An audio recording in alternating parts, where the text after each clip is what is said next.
24/7. They respond quite fast, but the modern way of doing it is using advanced traffic surveillance cameras, which can be able to detect, and in the control room, a rescue is sent immediately. We also intend to add on variable message services, message signs, to show if there is an accident somewhere or there is a bit of queuing somewhere, and then the user app and customer feedback solutions, and then also incident detection cameras. As I conclude, Chair,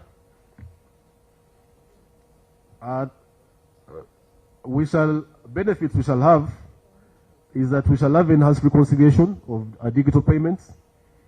We shall also have improved customer account management, enhanced fraud detection and financial controls, and the system shall be scalable to other expressways as we keep developing them.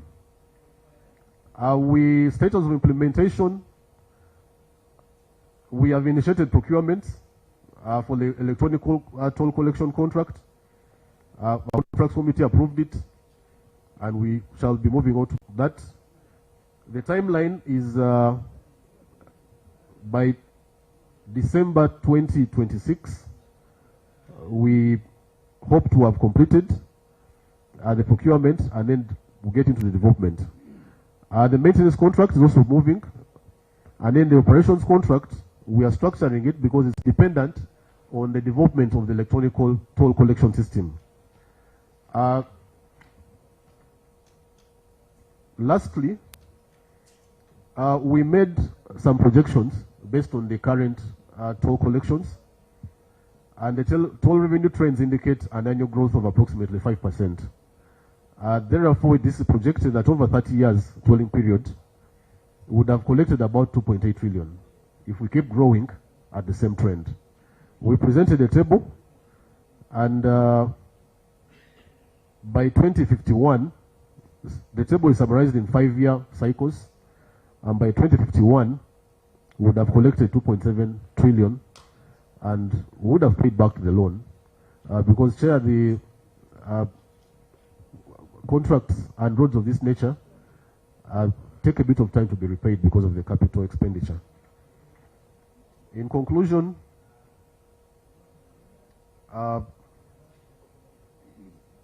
this too brings your notice of our plans and an overview of the Kampala-Entebbe Expressway contract.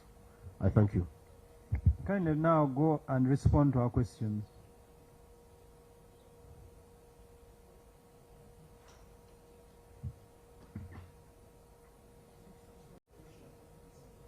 You want me to ask, and you respond question by question?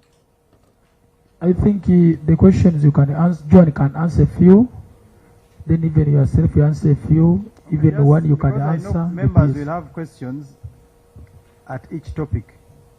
So let's go topic by topic. Number 1, operation and maintenance of the toll services. Like you have rightly said, Uganda contracted a private entity to operate and maintain the Kampala-Entebbe Express.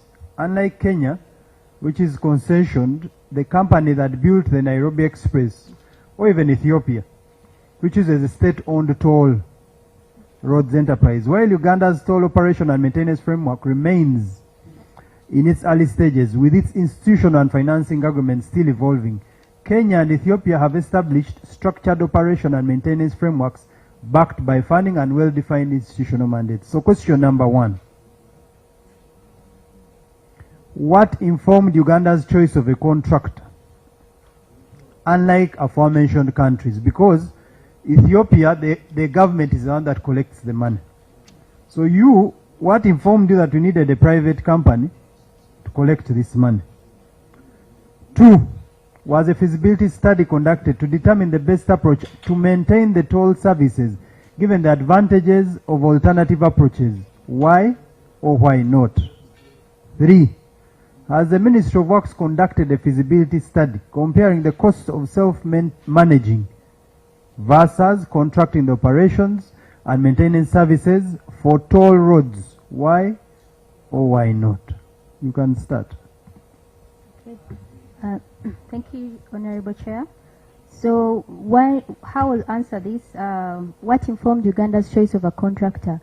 The Ugandan model is a government-owned, operator-controlled model, which was largely predefined by the signed loan agreement as well as the repayment agreement. So, while the loan agreement specified that government would be granted money to construct the loan, it also specified that a signed repayment agreement would be signed, which specified that an operator would have to be appointed by the ministry, who is also called the revenue owner, the end user in the contract, to manage the revenue on behalf of the ministry. And then the money collected by this company, who is called the operator, would be deposited into the Stanbic account, which was already also predefined in the agreement as well. So our system, unlike Kenya, which you have rightly said, Kenya is a concession, it's a PPP. Another PPP is the operator actually collects their revenue on their own. Yes, you've talked about Ethiopia, which is it's a different entity, but for Uganda we were starting off and it was new to us, plus the limitations in the signed repayment agreement, we had to follow this mechanism. So you're telling us the Ministry of Works, their hands were tied? Yes. We got a loan that already said, give this person a contract? No. Okay, give a private contractor? Yes. Appoint an operator. To collect your money? Yes. And bank your money? And bank it in Stanbic Bank, yes. The loan had conditions that you must bank it in Stanbic Bank? No. The repayment mechanism agreement, which was signed, also had the condition that the money would be banked in Stanbic Bank. So who negotiated the loan? And did you raise any red flags? It's a Ministry of Finance is the one that negotiated. Yes, but you must be part of this negotiation, not so? Yes, the former UNRWA then was part of those negotiations. And you were there? So you are saying the former UNRWA is the one that negotiated this? Yes, the whole...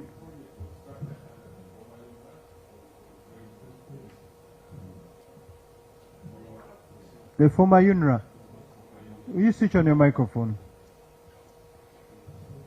Yes, the former UNRWA, yes. This is not under Ministry of Works now, because Ministry of Works, the department became operational last year in May, after the RAPEX process.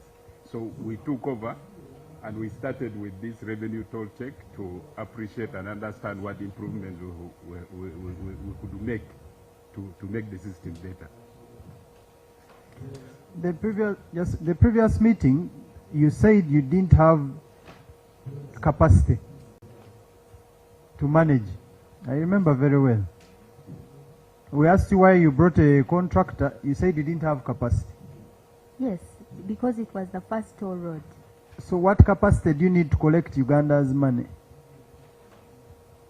No, the capacity, our meaning then is we needed the software, because this thing ran through a toll system. Okay, how much is the software?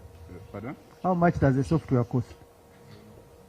The software, 5 billion. they said it's about 5 billion. 5 billion. You didn't have 5 billion, but you contracted someone at 122 billion. You see, the dynamics are that this, the experience of tolling by then was not anywhere within the country. Number You put the microphone closer so that we hear you well.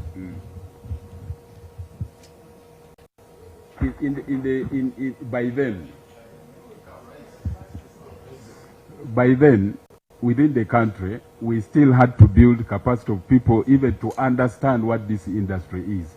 And that was the time when the Joans and the team were sent to different places to study issues of tolling. Now, when this team studied the issues of tolling, in terms of the operations are running the software, it was a different skill. And by that time, the road had already been constructed and we needed to go into the phase of construction. I mean, the phase of operation. But at the same time, the agreements which were signed required that this, like she explained, it required that we needed to have an independent operator with those negotiations which took place between the Exim Bank, Minister of Finance, and former UNRWA then, that we needed an operator to carry out this activity. So the decision to engage the operator had been agreed at different levels and determined by the circumstances then, which I may not be able to recollect because I was not part of those discussions then, because we are following project records. Okay, let's assume what you're telling the members is true, that at that time there were conditions and etc. You didn't have capacity, but you have just renewed another contract, extended. Even then you didn't have capacity. And which capacity did you want to build anyway? Chair, I can. Yes, Honorable.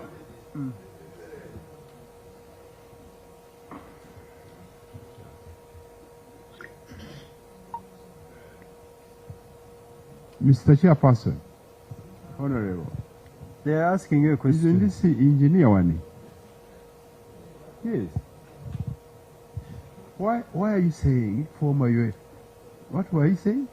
That's former UNRWA. Engineer one, you have been in UNRWA. And you used to be a good guy. Is he bad now? I don't know. He's called the engineer one, Mr. Chairperson.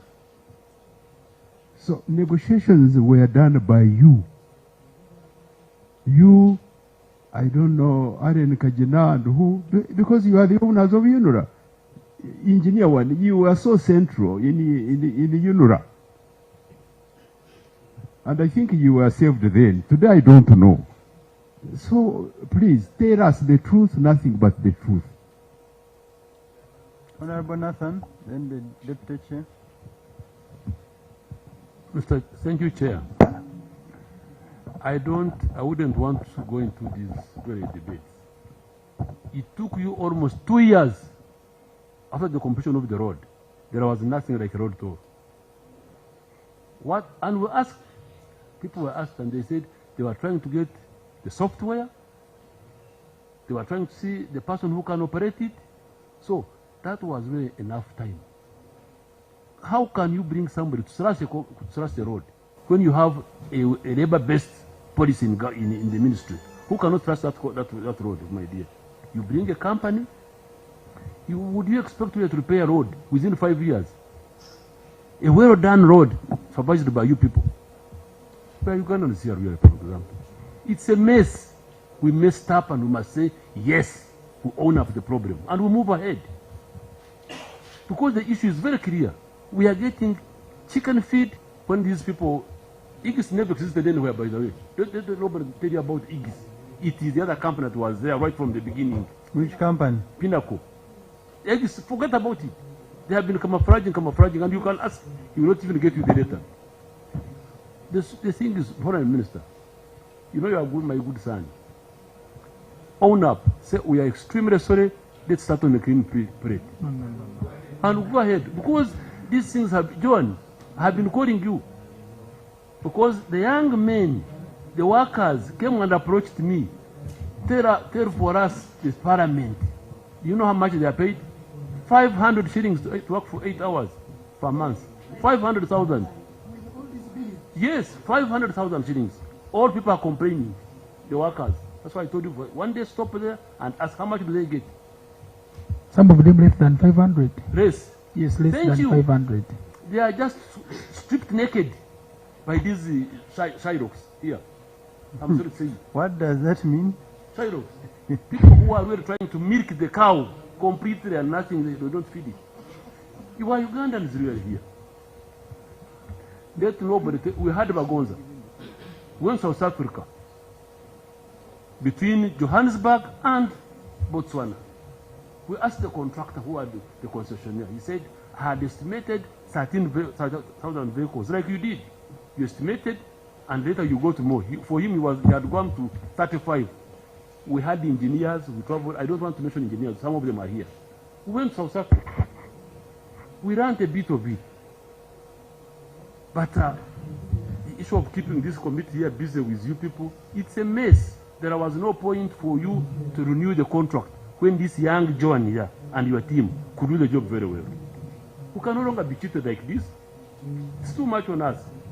Taxpayers' money, by now would have paid a certain proportion on their own. Have we paid anything? No. These people take the lion's share. Mr. Katamba, you saw how he was behaving when the team went there. Very arrogant. Eh? No, please, this should stop. We are Ugandans. This is our country. Let's feel that we should get money once. I thank you, Chair. Okay, Honorable Deputy Chair. Thank you very much, Chair. Joan, were you part of UNRWA as it was winding up? Or for you were from Ministry of Works? Did you come all the way from UNRWA? Yes, I worked for UNRWA for 8 years. Okay, my purpose of asking that question is, this part one, which the chairman asked, what informed Uganda's choice of a contractor? What was the selection criteria and the process used? Was there solicitation? Was it advertised? Did people apply? Yes. Companies applied, and then you selected this? Yes, I'll answer that ably. So in 2018, the Ministry of UNRWA at that time launched an open procurement tender process. We attracted 10 applicants from all over the world. France, Kenya, Tanzania, Europe, on almost all continents. We really attracted top-notch, including IGIS Road Operations SA. We undertook a shortlisting process. It was a two-stage process. The first stage was a pre-qualification process where we pre-qualified 5 of the 10. So we've concluded that, I think, around 2019, I think. And then we launched the second stage, which was the request for proposal stage. We have proof of that, that all the 5 received the documents. And finally, out of the entire process, IGIS emerged as the best evaluated bidder. Okay, thank you, Chair. I just wanted to qualify that first question you asked, but also But every information, Deputy Chair. How did you attract? What method did you use to attract these international companies? It's an open international bid, so we sent adverts, the standard PPDA guidelines. We followed them. You know, every lucrative mistake, in quotes, has got its own stakeholders. There are people who are benefiting out of this mistake. I want to tell you, the people from UNRWA up to Ministry of Works are highly learned people, including doctors, engineers, what. To detect this mistake didn't require 5 years. That the contract expires, then we go into the second contract again with the mistakes. This was just an intentionally lucrative mistake. At the end of the day, my recommendation to the committee will be, let Uganda Revenue Authority take over the collection of these revenues. Whoever has been benefiting from it, tell them to finalize their benefits. Let them now do the last eatings. Thereafter, Uganda Revenue Authority must take over. Thank you. Are they only eating? Thank you, Honorable Chair. I think our people, what they are not bringing out very well, but John tried to bring it out. These people already received a loan signed agreement with instructions on what to do. It could be realized at an appropriate time, Chair, to invite the Ministry of Finance, where the negotiators of this loan, with a few people from UNRWA who are not even here, to come and explain what brought about this mess. I don't see really it is right to crucify these people. The lady tried to bring it out, and there is evidence in those documents that I provided you. When you are my bank, a master plan and finance, you planned for me and give me to implement. Even me cannot refuse. But the Ministry of Works entered into this matter at revenue checks. These are the systems they are trying to introduce to you which will sort out those problems. I also do agree with the Deputy Chair what is proposing, that in case there are other problems, we can resolve them at this stage without to move further. But the problems which happened behind, when you check in your documents, you may find the Ministry of Finance carries about 80% of this problem which is happening, if they are there. Then my elder Honorable Anyuma, you said we should own a problem, we say how to move. It is very dangerous to own something which you not participate in. Even with the evidence my people provided in that report, if it was something these people participated in, we could have agreed. But when you dig deep and read those documents, you'll find a few individuals with a very big group of Ministry of Finance.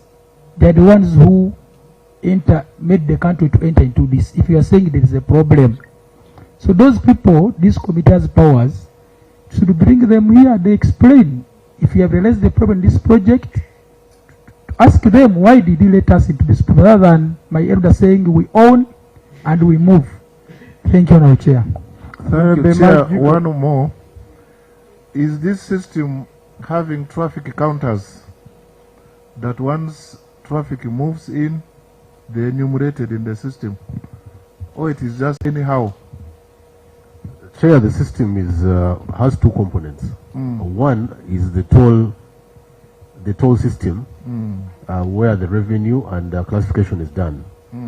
But if you noticed, as you exit the toll lane, there are some barriers. Let me call it barriers. There are steel posts. As you exit every lane, if you're observant, that is an independent traffic monitoring system, which also classifies automatically.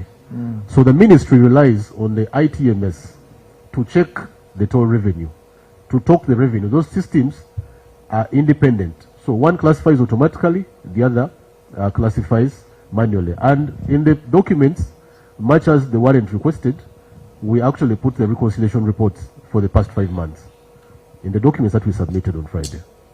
Was there a system to verify that we only collected 195 billion shillings?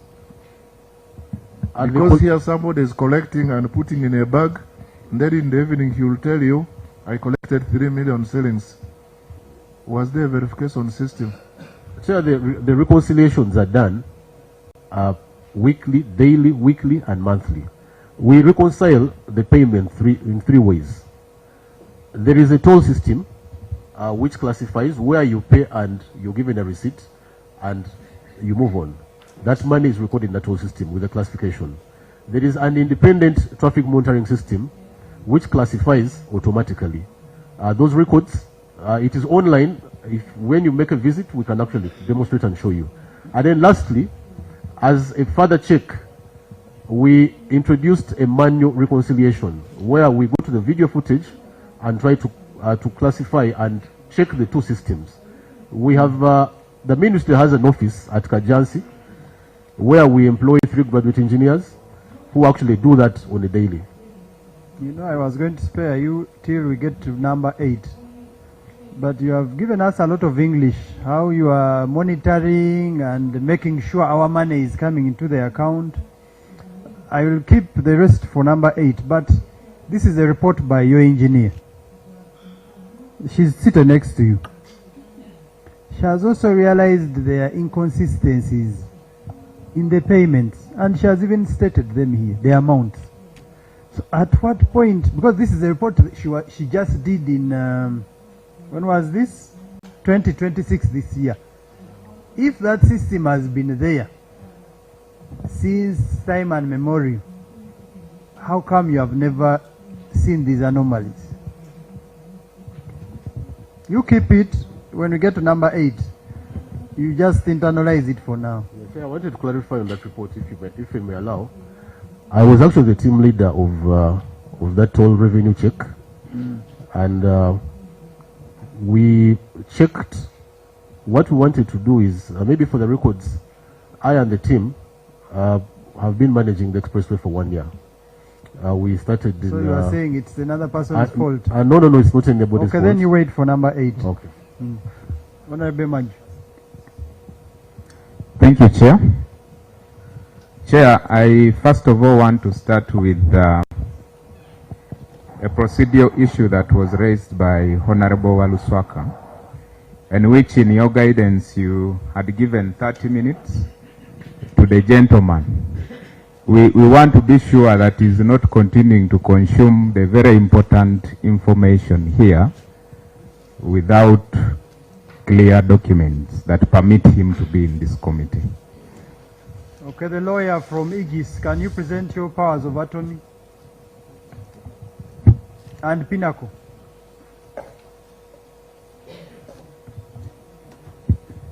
Thank you, Chair. Chair, we have an engagement letter from Aegis SA France. And we have it in electronic copy. It's on my device. I can. Clerk, can you get that document? Thank you, Chair. My second comment, first of all, the submission from the Minister, if we have to fully agree with the submission from the Minister, then it would be as good as us saying that there is no reason for us to interface with this committee. But Honorable Minister, the reason that you are here with the team is because you inherited and took responsibility of the activities in those respective departments. So it would be prudent for you and the team to come here and say, when we inherited, we found anomalies A, B, C, D. And these are the actions that we took to remedy the anomalies. And in remedying those anomalies, these are the challenges that we have got. That would be a very different discussion. But when we come and we say that the challenges that we have now, we are throwing them to the past regimes without us being able to demonstrate that we have tried as a team to remedy those anomalies, it becomes a very big challenge for us, because we want to believe that the people who have responsibility now are able actually to remedy the challenges that you got in the past. So there is a point we were discussing about capacity development. I would like to understand, there are three categories, and we could put it into three perspectives. You have the people in terms of capacity development, you have the system which you're using, and then you have the processes. You have mentioned that when you inherited this, there was a contract already in place, and you did not have capacity, number one, to collect. You also said you did not have capacity in terms of the system. You also said you did not have capacity in terms of running and managing the toll.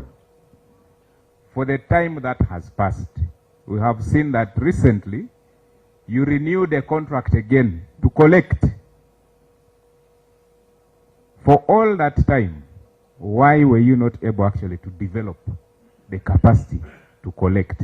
Why were you not able to develop the capacity to run? Why are we as a country not able to develop the capacity to come up with a system that is able to manage this? And then lastly, Chair,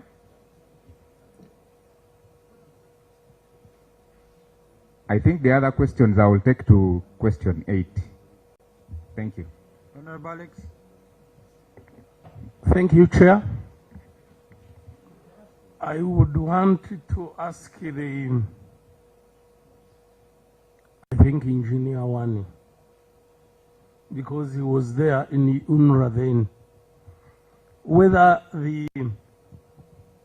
from the word go, was the contract that was signed a vendor proposal, or it was originally a proposal from the government? Just as a starting point. Thank you, Chair, through the Honourable Minister. Just to answer that question, this proposal was a proposal was prepared by the entity. We specified our requirements for O&M operation, and that just to reconnect with the issue of capacity. Chair, I would want, let him not say entity. Let him say government or UNRWA. Yes, Please UNRWA. don't say entity. Okay. Because you have to be specific. Yes. So it was UNRWA prepared the requirements for the operation and maintenance operator, and we went through that international bidding process. But just to put a rejoinder on the issue that was asked for capacity, the issues of capacity in terms of people, systems, and processes was in 2021 when we did the first procurement to bring in the Chair, operator. I would want him, Under UNRWA, he's answering me and I'm still proceeding. I'm just rejoining. So you will answer him later. You first. I think it's their lead questions. So you just answer and wait for the next. Okay. Because okay. Now, when they are your requirements, and you signed, you made requests for proposal, people bidded, and you got the contractor that you wanted.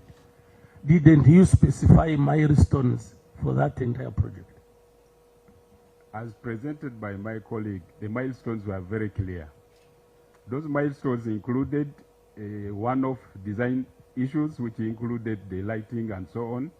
There was a performance-based contract, and then there are the tolling operations, which were very clear in the contract and how they are going to be paid and how they are going to be measured. That is very clearly articulated in the contract that was signed then.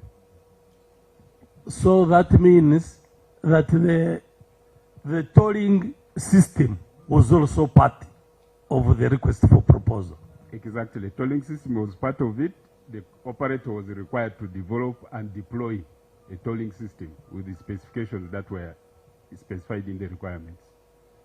Now, how many years was the project supposed to take? Now, this contract was a contract of 5 years plus 2. So the contract was effectively for 2 years with a provision for 2 years extension. So 5 plus 2. Just set it for the record, because all these are being recorded. It was a period of 5 years, but renewable if you are satisfied. Yes. Performance based. That's correct. Now, I know UNRWA had very highly qualified human resource. And even now, Minister of Works has very highly competent human resource. For the 5-year period of construction of the road, I'm talking construction of the road, you could not provide for the training of people for the touring system, for the touring industry? Like my colleague explained, they signed the contract between UNRWA then and the Aegis had a provision to train local personnel, and they I think here we have not yet reached Aegis. Here we are still on the road construction. Okay. You have made specifications for building a road, and that road is supposed to be a toll road, must have a toll. So you have that gap, you have that period when you are still in construction. And it's that period that you are supposed to prepare for the tolling. So what happened? Because you have that period of construction of the road, and then thereafter is when you start tolling, is when the tolling system comes in. So why, and you are the same people who said you generated your requirements. So what were those requirements that you generated? Now, I may not have the facts properly because I was not the accounting officer or I was not involved in those processes. But what I know is that the loan was signed, the construction works were completed as a different contract. And when the road was completed, the O&M operator was also procured after the process was completed. So I may not have the details as a person because I was not fully involved in those processes, but what I know, I mean what I can recall, being part of the entity, was that there was a Chinese company that did the construction works under that loan from China. And when the road was completed, there was a need to procure a person to do the O&M. And that's why my colleagues explained that all those contracts are included there, both for the civil works and the one for O&M.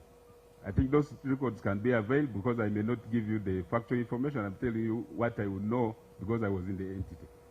You know, Chair, I think it's not good for our technocrats to keep, throwing, blaming a blaming game. A blaming game we can never develop as Uganda. So it's important, Chair, that when a project is coming in, we must have things on our fingertips. We must know what we want. We must make sure everybody is involved, everybody in the entire ministry, so that each one knows what part is to play. Because now it's a road that is going to be a toll road, and it's well known, and it's being constructed for more than 3 years or 4 years, and you don't know that something is going to come ahead, and you don't prepare for it. Okay. And all these things also would be actually put in one contract, so that they are just milestones to be fulfilled as the time goes, from year 1 to year end, whatever. Even if it's for 50 years, you can make the milestones. So really, let's not behave as if Uganda is ending tomorrow. Uganda is there from now till when you are not there, even your grandchildren. So let's have a legacy. As Ugandans, what have you left behind? So we are here contemplating of a small project. What if you are given something bigger? Then we shall be in a dilemma all the time. So, Honorable Minister, it's good that you are really hands-on. I've seen you on TV everywhere. And my senior has already said, let's start afresh maybe. Let's agree that something we cannot keep on lamenting and start afresh, but be serious. Thank you, Chair. Engineer Wani, but Honorable Chumeza and the Honorable Member, you are telling us we got a loan from the government of China, and the government of China guided us on how to pay them back by getting a private contract.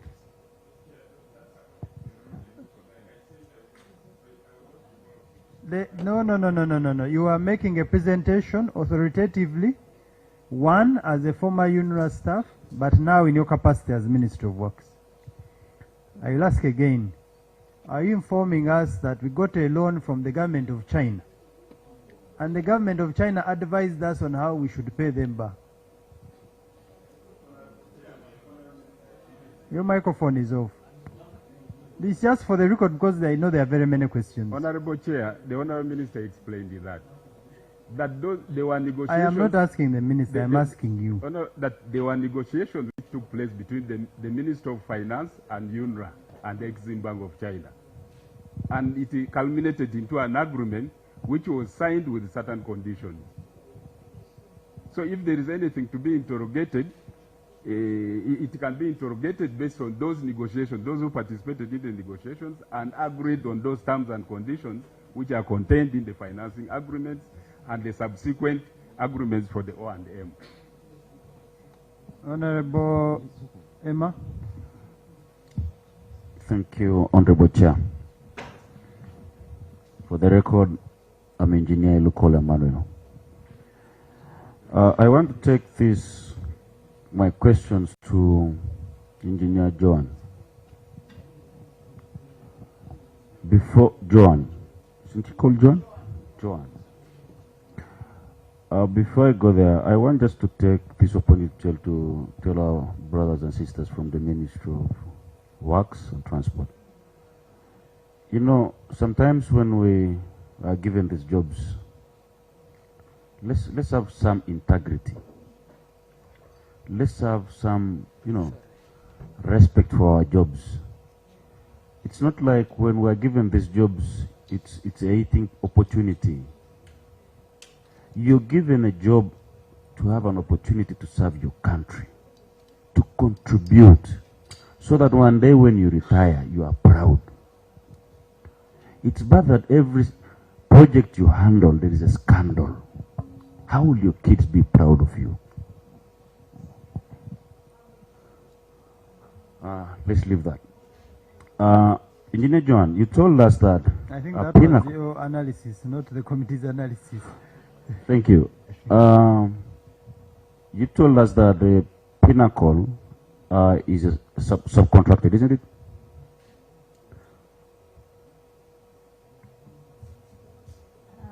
Is a subcontractor? Honorable, I wish to understand your statement. In Pinnacle is not the subcontractor. Pinnacle is the operator of the expressway, which my boss has Thank you. Now, I want to ask if you would avail us with the articles and memorandum of Pinnacle, because the Pinnacle, I know, is a security company, as you've stated here. We want to see if they're really registered to do this job. For now on to remain there, I'll come back later. So if you would help us now, we need to have that, so that we can know how they got this project. Yet they're a security company. Thank you. You know why he's asking? In your presentation you said Abu Bakar was doing maintenance of the road, Pinnacle was providing security. Now you have had, yes, and everything is being recorded. Okay, but you want to clarify? We can further clarify when we say security. Now, maybe for simple terms to the committee, we could have called it security, but to engineers like us, we call that highway operations and management. So it's more than security. It includes 24/7 route patrols, which are done every 6 hours and more, because they attend to over 10,000 incidents, I think in a month or per day. So that is one of the components. We also have the second component, which is incident management. That is attending to accidents, attending to roadside events, attending to help from the users. That's the second one. They also undertake customer management. When you dial the toll-free number, they are on call. They are the ones in charge of that. That was their component. As part of the security you're talking about, they also secure the toll plazas. We have 3 toll plazas, which are highly secured by Pinnacle. Maybe that is the component that is purely security, you can say that. But security in our side extends beyond security to highway operations and management. I don't think your explanation has helped. What do you mean? Helped me. Because now Pinnacle is in charge of the toll. It means they have everything that the ministry didn't have. People have been providing security at the tolls, security guards. People have been receiving toll-free calls.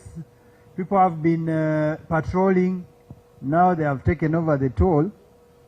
And you engineers, a whole ministry, whole government cannot do this. Yes. And then you've also not explained to me that they are collecting. Because you told us they are collecting from the toll gate. Yes. And so that's why I'm asking Oh, those articles and memorandum. You see, you don't have to go buying. Yes. We all know these things, okay? Don't be book smart. We're also book smart. Yes, apologies. Yeah, so they also do tolling operations. I thought I was addressing security, but yes, they do tolling operations. They collect revenue on behalf of government, but strictly supervised by the ministry as well. And that's why I'm asking, can't you avail us with the articles and memorandum of that company so that we can see if they are qualified to carry that work? They are here. Yes, sir. Can we have your articles? Yes, Chair, and Honorable Member, we shall be able to send you the memorandum. Chair, for the record, who is this gentleman? My name is Ivan Katamba. I'm the road manager of Kampala-Entebbe Expressway under Pinnacle Security, sir. Okay. Through you, Chair, may I request that you give them maybe 30 minutes to avail us with that? Because we need these questions to be answered very well. You have been given 30 minutes to provide your articles. Honorable Chimeze. Yes, I'm Engineer Sebuga Chimeze, Member of Parliament. Budiebo County and Nakasongola District, and member of this committee. I will have 2 questions. The first one is on procurement. When you prepared the request for proposal to engage the O&M contractor, the operation and maintenance contractor, did you take care of local content, you know, the policy to develop or include our own actors? You know, we have seen local contractors coming in, even the Pinnacle coming in. Was it deliberate in that RFP that a local Ugandan farm would be incorporated to work alongside Aegis or another foreign farm? Number 2 is on road maintenance. In road maintenance, I know you have got very well developed service standards, like the size of potholes, the size of cracks, the size of depressions, rutting, raveling, and then the condition of the drainage system. How often do you measure this? Are you doing this on a monthly basis? Are you doing this on a quarterly basis? How often are you doing this? And what are your results? Lastly, for the benefit of this committee, I know Engineer One has been not looked at fairly well. By who? By some people. Who are those people? Not necessarily. No, I just want to throw some light. No, I just want to say something.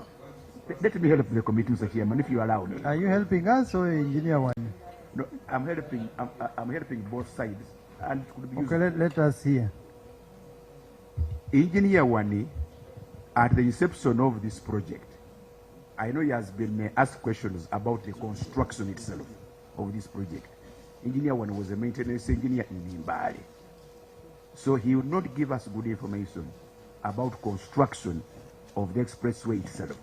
But he will give us good answers on the procurement of the O&M contractor.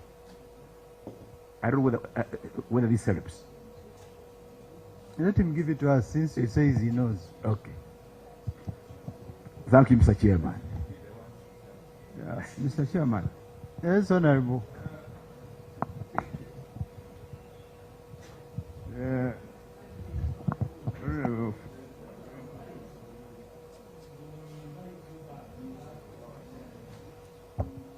Immediately he became a minister.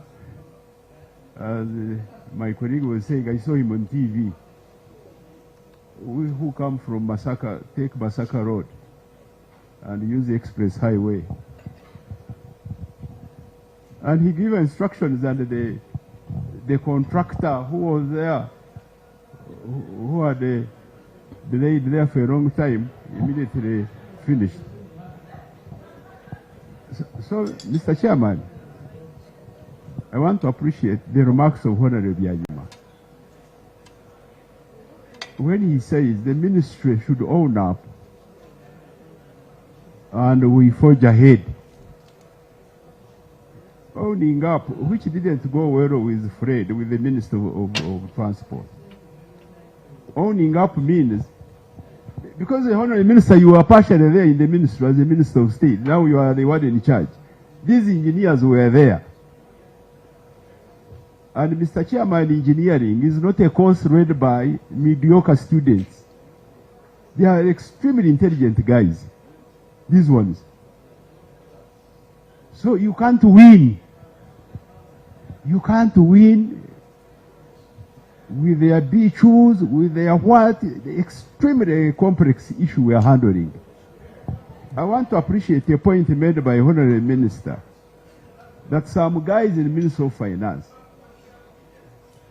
but in syndicate with your personnel, in syndicate, Ministry of Finance officials, in syndicate with your engineers here. Because this gentleman here, the clerk, has run through the argument. You are telling us tissues of lies. They are telling us lies, Mr. Chairman. Is she called Joan, the red over there? She is saying that it was a contractual provision to have a toll what? A collector. It's not anywhere in your agreement. We have it here. You'd rather say that the minister then, whom I don't remember, 2019, hello, wesikiliza hapa, why are you looking behind? It's not in your contract, it is here. We have it. You have said that it was in your contract, that it was a requirement, a contractual requirement. It's not anywhere. It was an internal arrangement by the Ministry of Works and Transport. Headed, is it by Honorable Byabagamba then? I don't know. 2019. I don't know who was the minister. To have a contractor, to have a road toll collector.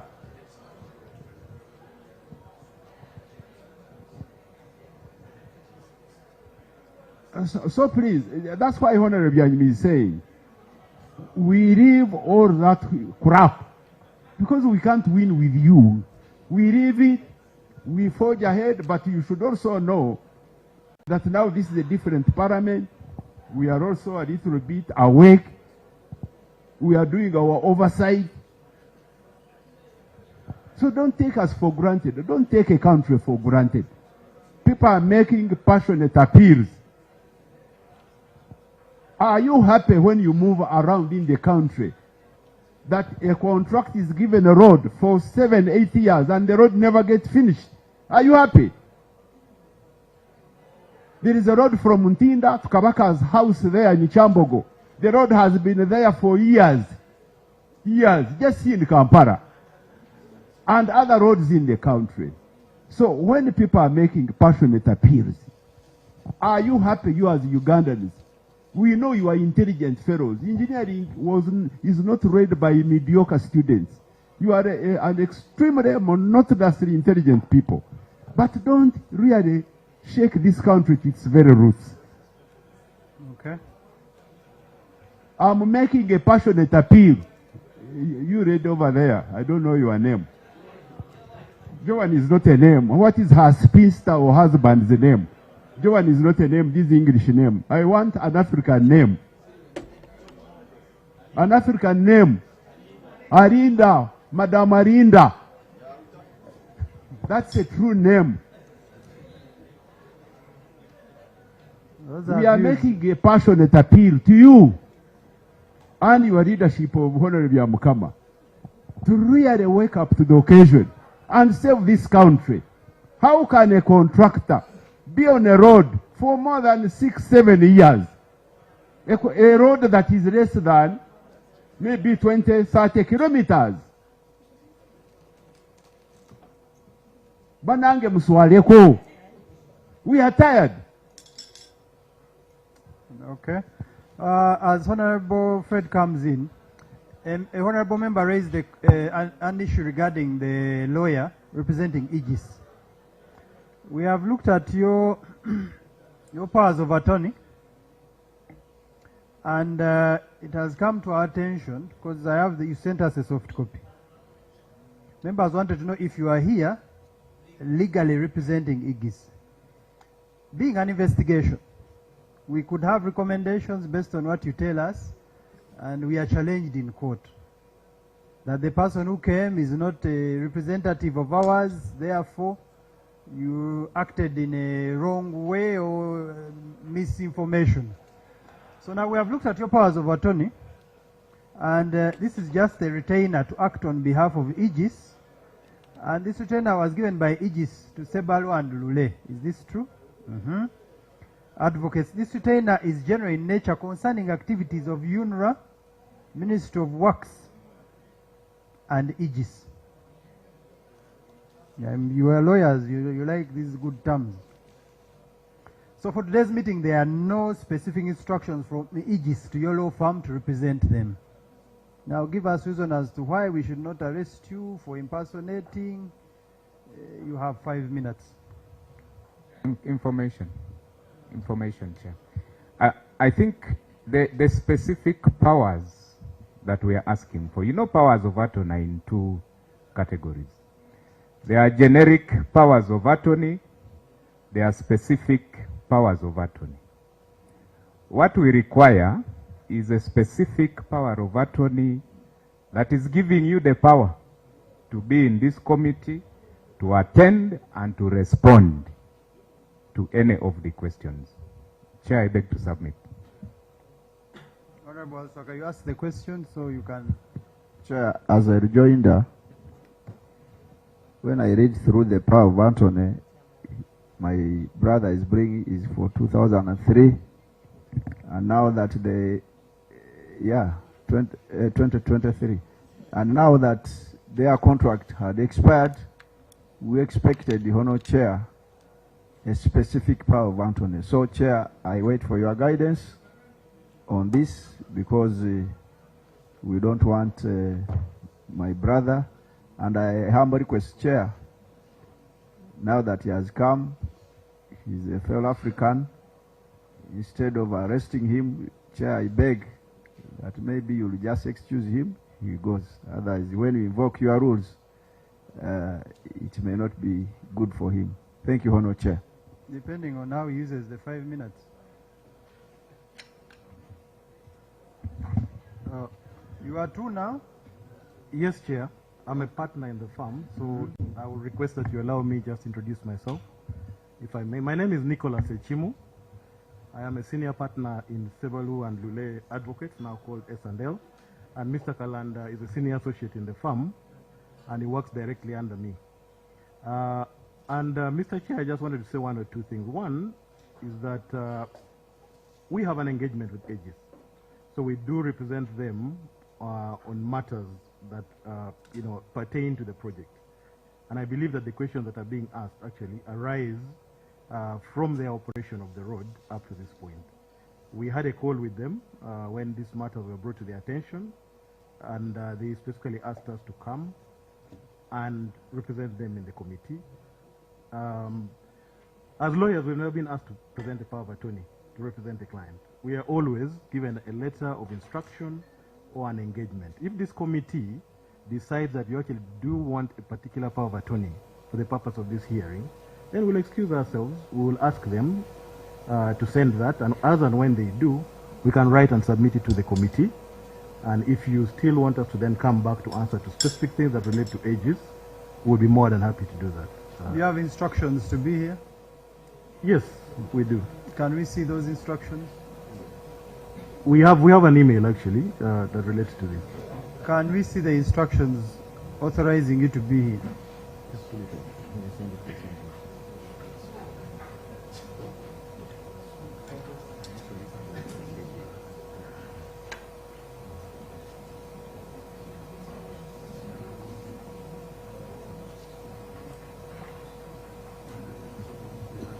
Do you have them? We have so much to do.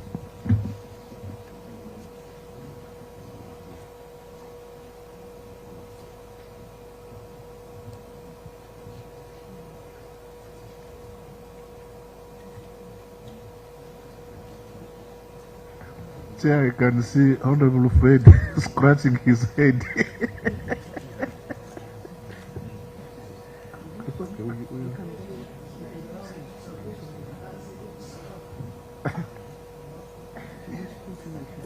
Now I think there are 2 minutes left.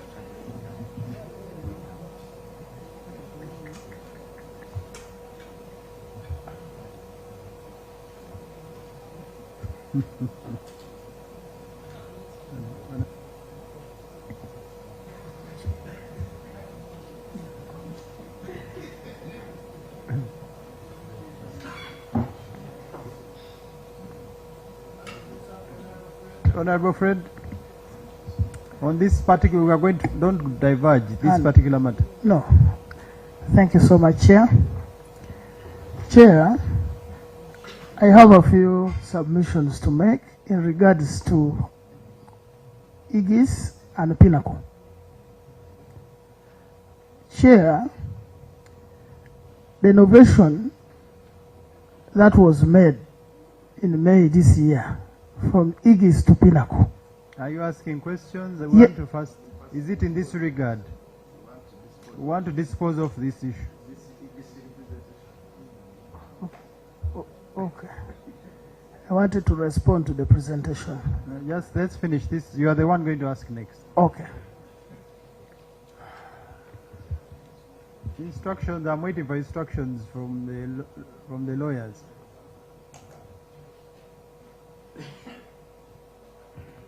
Chair, also, did the other one said he was a representative of Pinnacle? Chair, we represent Aegis. No, the third one. Hello. Chair, I am the road manager for Pinnacle Security. Okay. Managing the road. Okay. Yes. Let me conclude this, Council. Thank you, Chair. Maybe part of the questions I was going to ask may help us. One, in the presentation of Engineer, I think Manya, he made it vividly clear that Pinnacle inherited everything from Aegis. And to that matter, therefore, in my wisdom, Aegis may not be at this point necessary. Because many say they have taken all the liabilities, they have taken over everything. That is one of the questions I wanted to. But Madam Chair, when you delve deep into Aegis and Pinnacle, the two companies seem not to be separable. Why? At the time when Aegis was contracted, it is the Pinnacle that took part in the recruitment of the operators, the people who are operating for Aegis. I was delving through their website. Two, now the contract has been given to Pinnacle. There is no evidence on the website of Pinnacle for having done the management of road toll in any part of this world.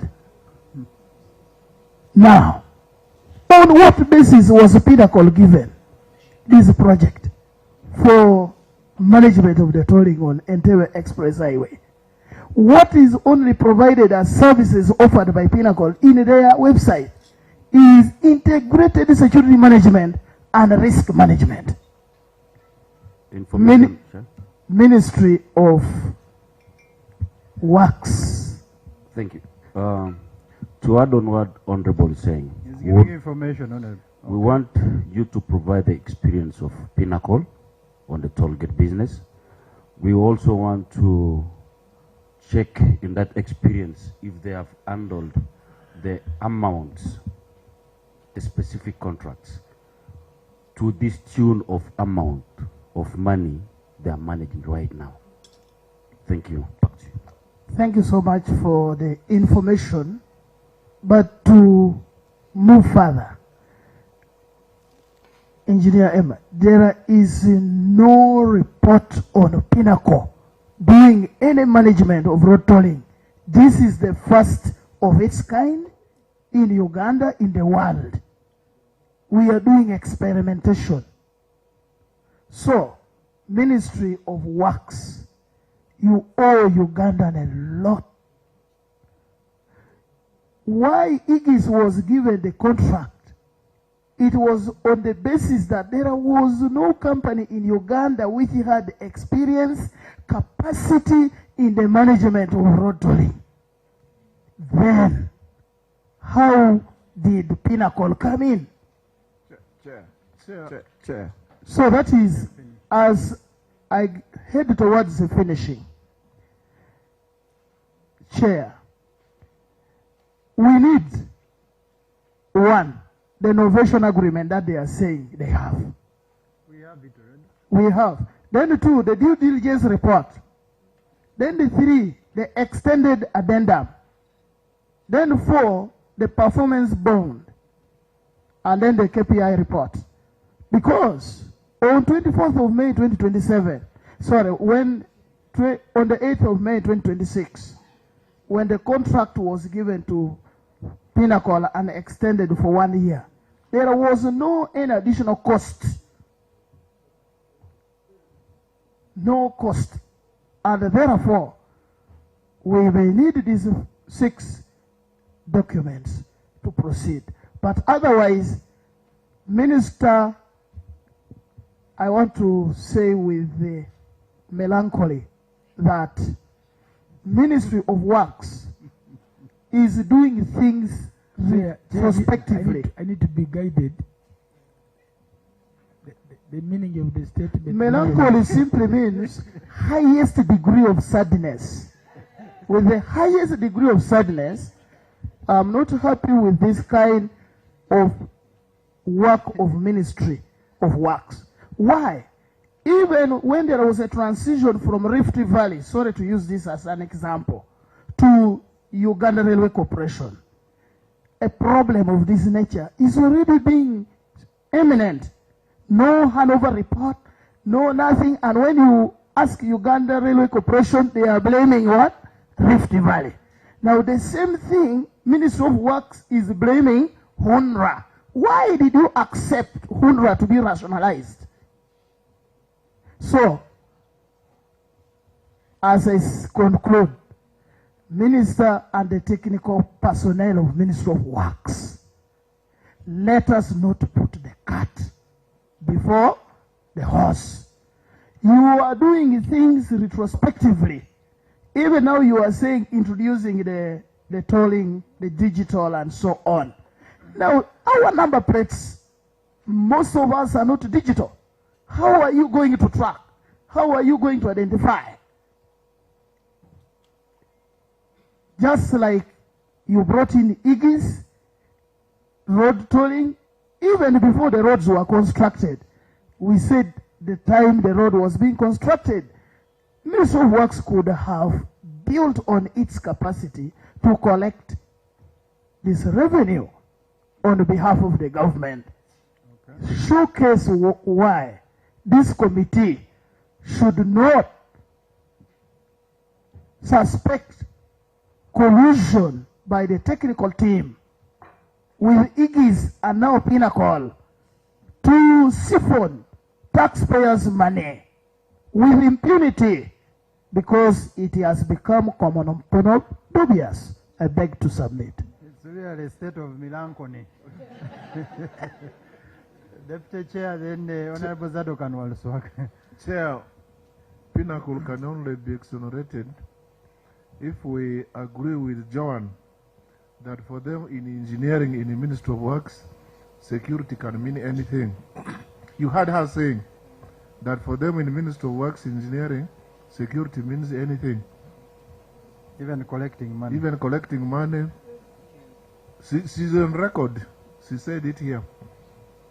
So if she can qualify that, then we can say it's okay. You said it on record that for you in the Ministry of Works, engineering, security means anything.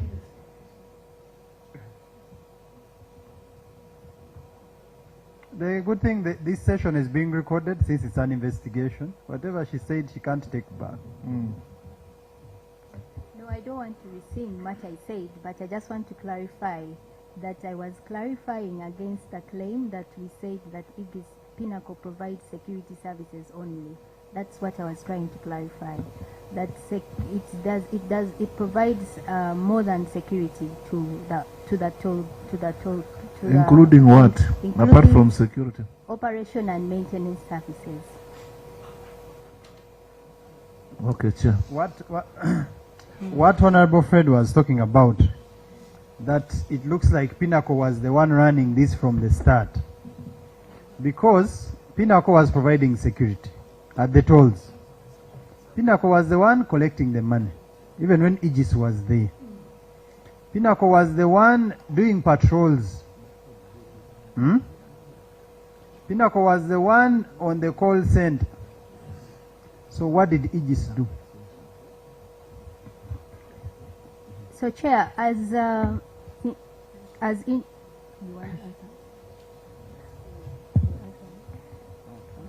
Honorable Chair, through the Honorable Minister, what happened is that... The question is simple. Yes. What roles did Aegis do? The roles that Aegis was supposed, that Aegis was doing and is currently doing more than, is clearly specified in the bid that was submitted by. Okay, we are asking you, want to understand. So one of the things is the patrols that they do on the road operation. Please. We are on Aegis, Chair, but not Pinnacle. We are still on Aegis because for you to give Aegis a contract, Honorable Fred clearly stated, we needed a company that had the experience of a certain period. But now Aegis has come from France because it has the experience. France, because that's what they told us. Because it has the experience. But all the work is being done by a Ugandan company. So we're asking you, this company that came from France, that had a lot of experience that the ministry didn't have, what did it do?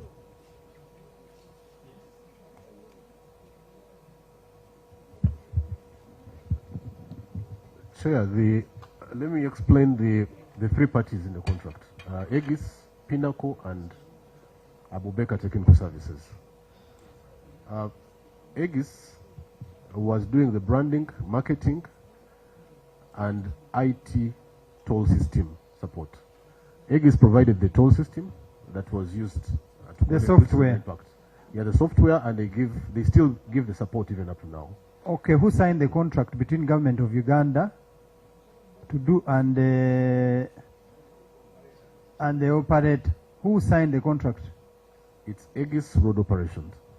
Aegis signed the contract. Yes. So Aegis should have done all these things. Chair, but Aegis subcontracted. Yes. Aegis subcontracted a security company to do 90% of the work. Chair, it is 57%. Okay, we want that other percent that is left. Yeah, the other percentage is done by Abubakar Technical Services. Abubakar Technical Services, the one that does the road maintenance works. It's not Pinnacle. Pinnacle does the highway operations, which include incident management. They do the tolling operations, including collection of the revenue. And yeah, those are the main ones. First of all, if you had signed with Aegis to run Clarification, that, to operate that road, the toll and everything, how come you even know the subcontracts it had with other companies, Ugandan companies? Because that should be Aegis's personal business. Chair, right from the submission of the bids, one of the emphasis was put on building capacity within the country into toll operations. So Aegis, in the contract that we submitted, which you already have, under introduction, this is the Aegis Road Operations Technical Proposal. I will read it verbatim. The operation and maintenance will be performed by a dedicated company wholly owned by Aegis Road Operation. The philosophy of Aegis Road Operation is to create a local company dedicated to the project and perform all the operation and maintenance activities in-house. Under there, they presented the two subcontractors in the bid. One of them is Pinnacle, and the other is Abubakar. And in a page further, they clearly specify, this is part 3, which is the Form B subcontractors. Part of the works are stock services, that is traffic and toll operations. The subcontractor that was named in the bid is Pinnacle. And then part of the works for routine maintenance, the subcontractor named here is Abubakar Technical Services. Engineer Isaac, yes. Is it? Is it? Yes. So remember, we are just trying to understand the relationship. Now you are telling us Aegis came to do this service for us because it had experience, but it had to develop local capacity. That's true. Now we want to understand local capacity. Okay, we support it. If it could develop local capacity with a security company, you an entire ministry, an entire government, why did it develop capacity with you? Yes, if you say you didn't have experience, ministry didn't have experience. We didn't have CGI, okay, sorry to use a software. Why didn't it develop capacity in the ministry? Yeah, Honorable, Honorable Zadok. Honorable Chair, through the Just a minute. Actually, Chair, I wanted to add on that one. Because the way they are speaking, Pinnacle has been able to be on the ground and learn and get experience on what to do. So my inquiry was, has the ministry also managed to improve its capacity in terms of managing that? Secondly, they talked of linking the express and so on, and we're expecting other more roads which will have road tolls. Are we going also to be bringing IGS in a shape of Pinnacle, or you already have the capacity to do that as Ugandans? Because the way you are telling us really, it is as if in Uganda here, the engineering we are doing is not helping us. Because Let's really ask all the it's questions unfortunate. in regards to this and we conclude. Thank you, Chair. I came in late. I didn't know the name of the previous speaker. My name is Achiria Grace Padewanzala. I am a member of this committee, and I represent the constituency of Butembe in the Jinja district.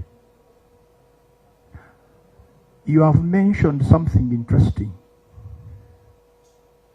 that in the proposal submitted, you named the subcontractors. And the subcontractors are two. And you are subcontracting 100%. How would you develop the capacity? Two, who is that one who made the name, the subcontractors to be named? The other issue, three,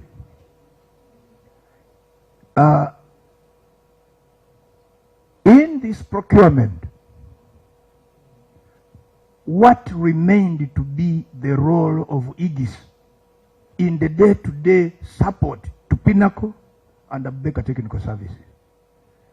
Because it is now a clear indication that it was a ploy from the very start, that you knew what you were doing and what you were aiming at. In proposal writing, we need to be 100% clear that it is garbage in, garbage out. Convince this committee that there was no prior discussions and that you did it deliberately. If procurement is available, let him tell us what was his value in supporting this entity to prepare a better bid that favors the government of Uganda. Is procurement available? Okay. Thank you. Honorable Waluswaka and Honorable Chen. Honorable Chair, I raised a procedure issue about the English people, which I'm waiting for your ruling. Should I give it now? Yes, I want to have your ruling on the English before I make my submissions. Chair, thank you. We have looked at the email that was sent to Sevalu and their instructions from Aegis. So they are legally able to represent Aegis. So, Honour Chair, now that they are legally, I congratulate you, especially my brother. This is what we want, and the Chair has ruled. Honour Chair, there are bad things on the road, but there are also good things. In our culture, let me start with the good things. Honour Chair, the good thing is that the road is passable and the travel time from Entebbe to here is totally reduced and the road is in good conditions. The issues of money, I know there must be a problem. But, Honour Minister, you are very good to this committee. And you said these people, what they did extending was bad. But they didn't extend. They gave another company, though the other one was a subcontractor. So, through you, Honour Minister, now that you are in charge, can we know why, even maintenance, you have a maintenance department, in the Ministry of Works. Even under UNRA, you had a maintenance department. There was a director in your team who was there. Why did you even, the work of maintenance, and Chair, a road when it is newly constructed, maintenance costs are usually low. I don't know why even maintenance they had to contract. So, Chair, I want to say that there are good things on the road, but maybe the financial part. And that's where we come in. And Honourable Minister, if the issue of security, you would talk about maybe tolling, but Minister of Works, did you write to Uganda Revenue Authority and you tell them that we want to collect money? Did they fail for you to bring another person? 2, did you write, Honourable Minister, to Uganda Police on issues of security or military, and they failed you? Now that these people of you, as I said, who made a mistake, they have made a mistake of 1 year. Can we know through you, Honourable Chair, whether this mistake in the contracts, whether the Solicitor General cleared this new contract? May we know the advert, whether it was international or local? May we get a newspaper where they were calling on bidders to come, so that we know the extension might have been okay, but we need to know how the process. If it was not done, Honourable Chair, may we know from the Minister, now that he has powers, when you can maybe terminate or halt this contract, so that you write to Uganda Police IGPs in the other meeting, you can even tell him, and the PS is here, you are the one in charge, whether the maintenance department is now dead, and the URA is there. So, Honourable Chair, those are some of the few issues, but members, the road is fair, okay. The only issue is management and the legal and the money, where my brother said, I think it was a way of siphoning money. The issue of money, I'm not financially capable, but I think there is a loophole where people left, and that's where everything is passing in, and that is the interest of this committee. Thank you, Chair. Honourable Chen, lastly, then they respond. Let them first respond. Thank you. Thank you, Honourable Chair. I listened to the presentation and also the report here. To me, IGIS remains the principal constructor to government of Uganda, responsible for their operations as per the terms of the contract. And if indeed there are no procedures followed to ensure that Pinnacle takes over, because under the procurement law of Uganda, the principal contractor takes responsibility, and the subcontractor cannot in any way take over the whole contract. And if the contract with IGIS is still active, I believe it would be IGIS now coming with Pinnacle to support their explanation before this committee. Unless Ministry of Works can provide us with proof that, unless they can provide with proof that a fresh process was initiated and Pinnacle took over. Chair, Waluswaka want to provide some. Chair, the information I want to give my colleague is that when you look at the contract for the construction of the road, Engineer Wani, the other time you were a director planning and design, that road, the contractor was supposed to install the tolling system in the contract.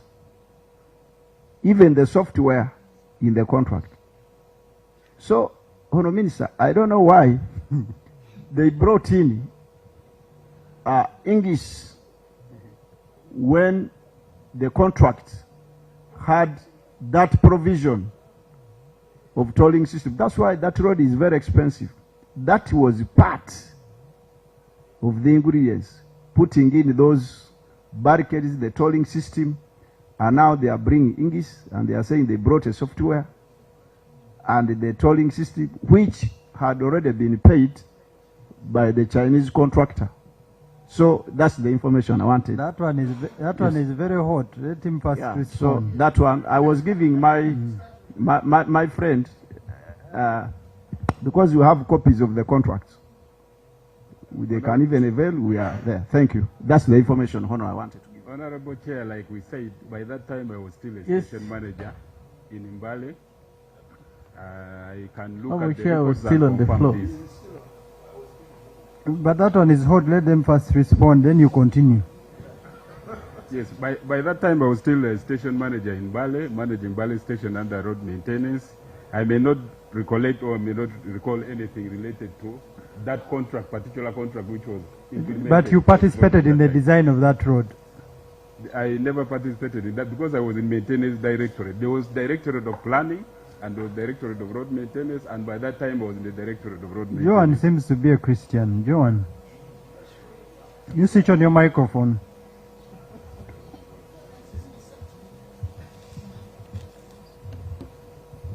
Was the original contract of design of that road, did it incorporate what the honorable member, the software and what? In the contract, since it was an express highway for tolling, because that road is not the ordinary roads of Butaleja and Mbarara. Why are you saying, why are you including Mbarara? Because, Chair, you know Mbarara and I know Butaleja. That's okay. For easy. So, Chair, what I was saying is that the contract, in the original design, the contractor did everything and he was paid. So I'm shocked when they say English came and supplied software which was done, came and the tolling, those things which were already installed. So, Chair, on that one, if they are not certain, I think, Chair, for this... No. Before you give them time. Johan. Chair, when the construction began, I think I was finalizing campus, so I might not be privy to the facts. Okay, project manager. No, the project manager is there. Who supplied the software? Chair, I did not participate in the construction. Okay, who supplied the software for the record?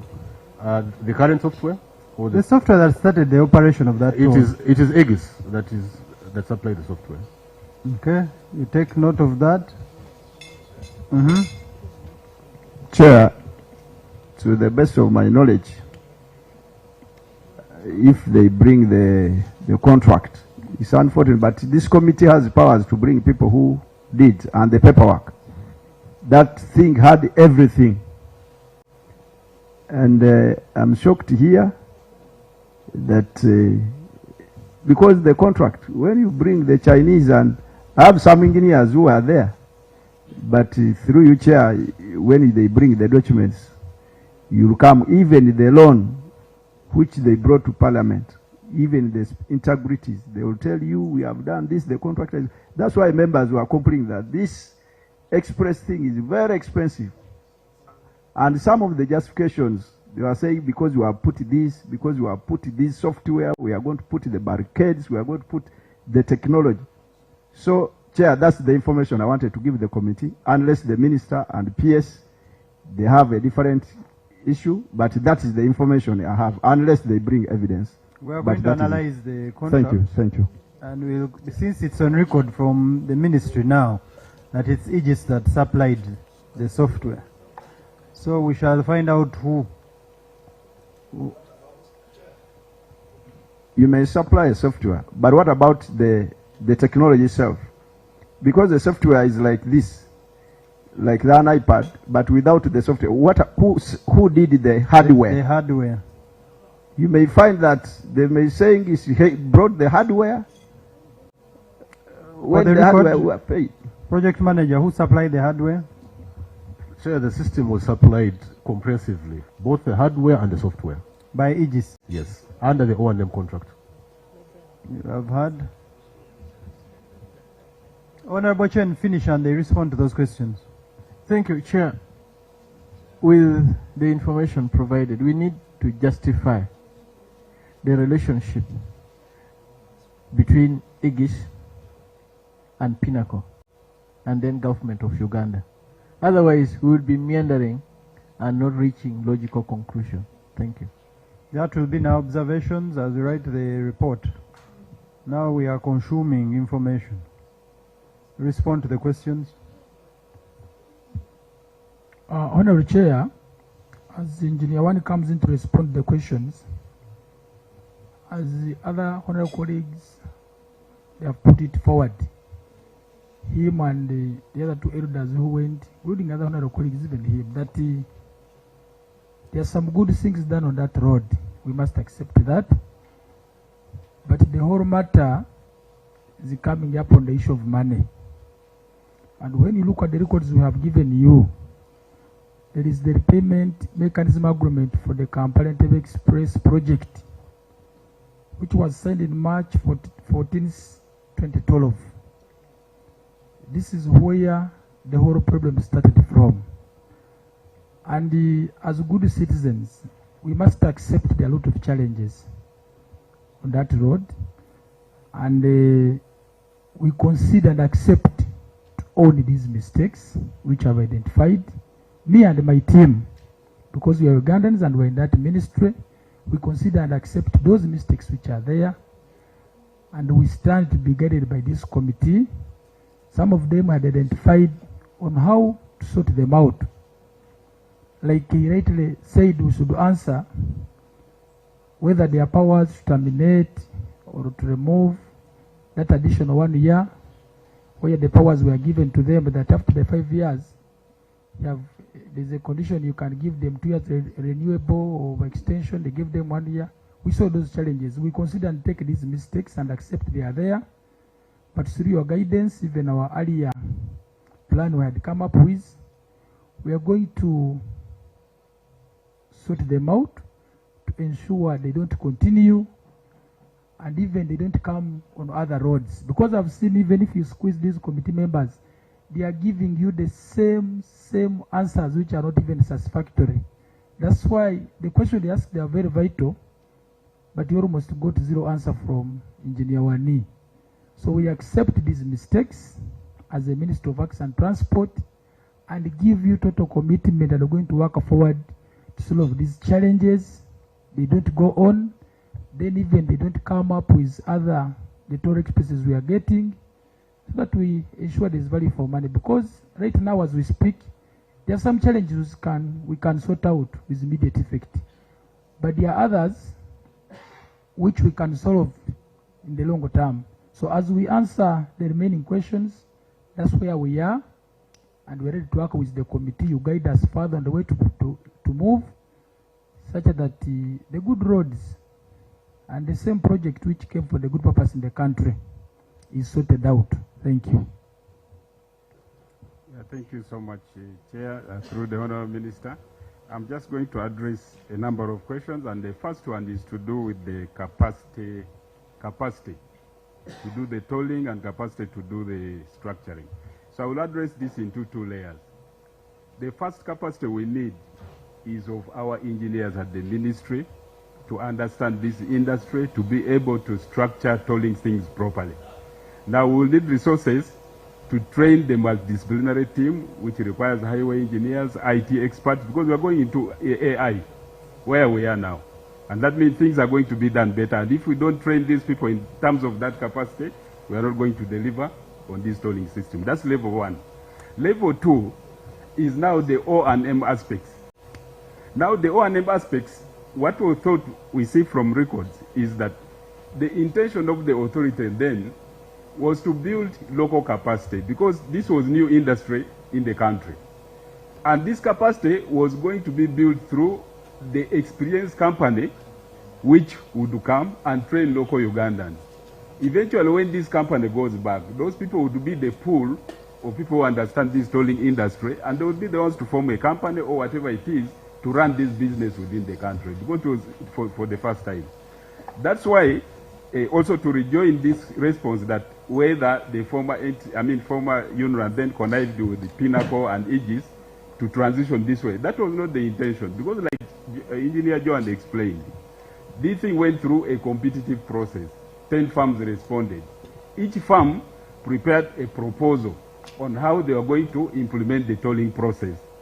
And in those proposals, the one that turned out to be the best proposal that was accepted to operate this tolling system happened to be Aegis. And Aegis in their proposal indicated that they were going to work with the Pinnacle. You see, number two, they were going to work with Abubakar Technical Services. And indeed, the expectation was that within the next 3 years, this local capacity and the local people who were employed by Aegis and these people should have learned how this tolling operation goes. Now, to explain the delay why we could not have an operator within the 5 years, why we went into the innovation to transfer to Pinnacle, was number one. When RAPEX happened, it happened during that time when former UNRA was preparing to advertise and have a new operator under new terms, because all of us know that the current system is not desirable. It is cash-based. And we are saying cash has loopholes. We want to go into a cashless system. So when we came into Ministry of Works, when we started this department, the first thing we did was to deploy these people who understand this system, go and check how this system is working.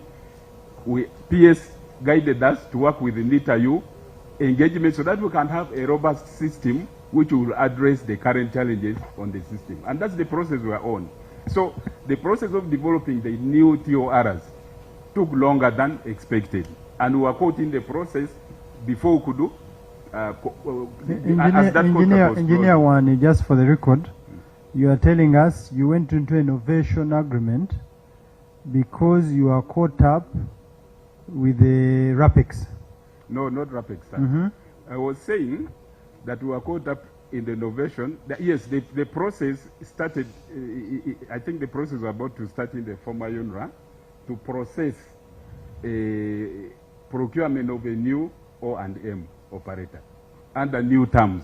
And these terms would require that we have a system which incorporates cashless payments because of the current challenges which are there. Just, I know what you're saying, but just for the record, you went into an innovation agreement because when UNRA was going to advertise, RAPEX came in, and then you didn't have time. This is what you're saying? Yes, this is part of the thing. And the okay, time was what is innovation agreement? The time I was saying is what is innovation agreement? The innovation agreement was when Aegis requested that. What is innovation agreement? It's changing of the employer, like we changed it from former UNRA to Ministry of Work. When did the contract for Aegis resume? I think it. Just a minute. I think it started in 2021. I think May 2021. And when did you sign that contract? In May 2021. Yes. So 5 years. When did it expire? I think it was last year. When did you sign the innovation agreement? 8th May. 8th May 2021. 2026. And the other agreement was expiring in May 2026. So it means they went into innovation. Innovation is like a takeover. We wanted to find continuation. It's like a takeover. Yes. So they took over Aegis when they were left with about, I would say, 12 days to expiring of the contract. I think they have the details of the request. Those specific details, I think Joan and Isaac can provide. When it's simple because we don't want to derail you. We just want answers. The details, Chair. Honorable Alsoka. Chair, I want to be very chronological. The contract for Aegis ended in May 2026.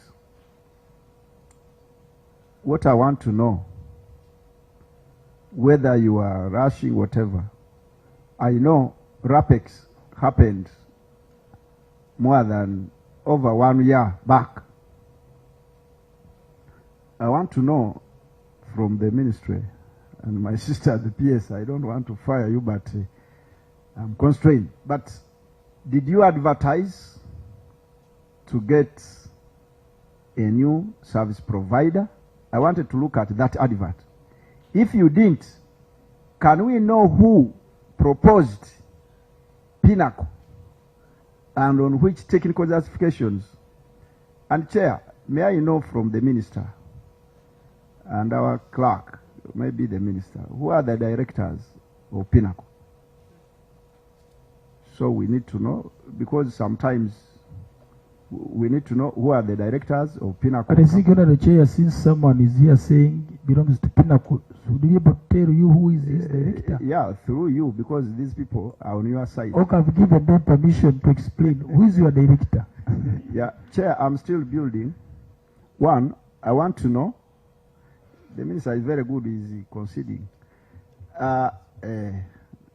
Chair, I need to know the contract for Pinnacle ended in May, for Aegis ended in May, and Pinnacle came in before even the contract ended.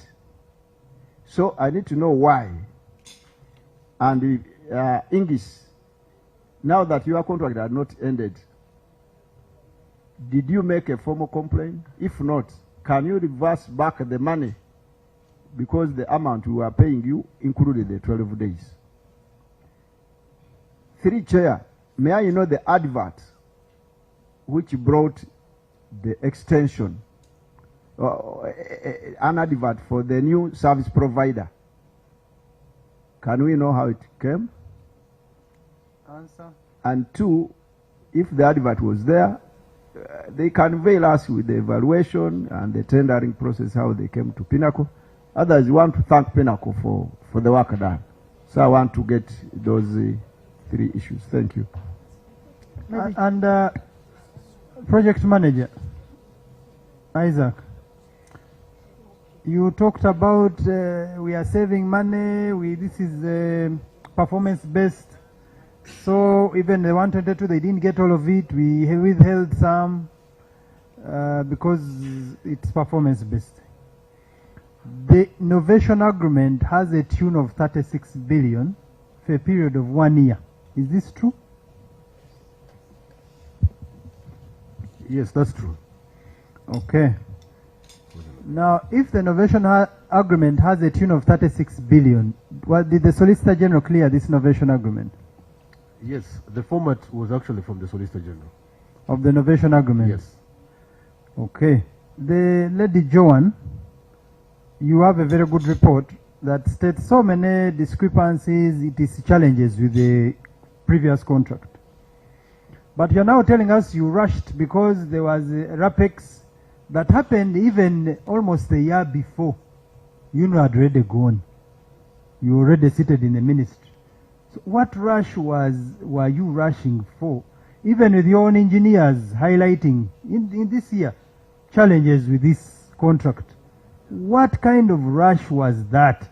Because even signing an extension was based on you being satisfied. So why are you satisfied? Regardless the rush. Just for the record, I was satisfied. Oh, we were satisfied. Chair, we did an evaluation in accordance with the KPIs of the contract. And we have a report that was the basis of extension.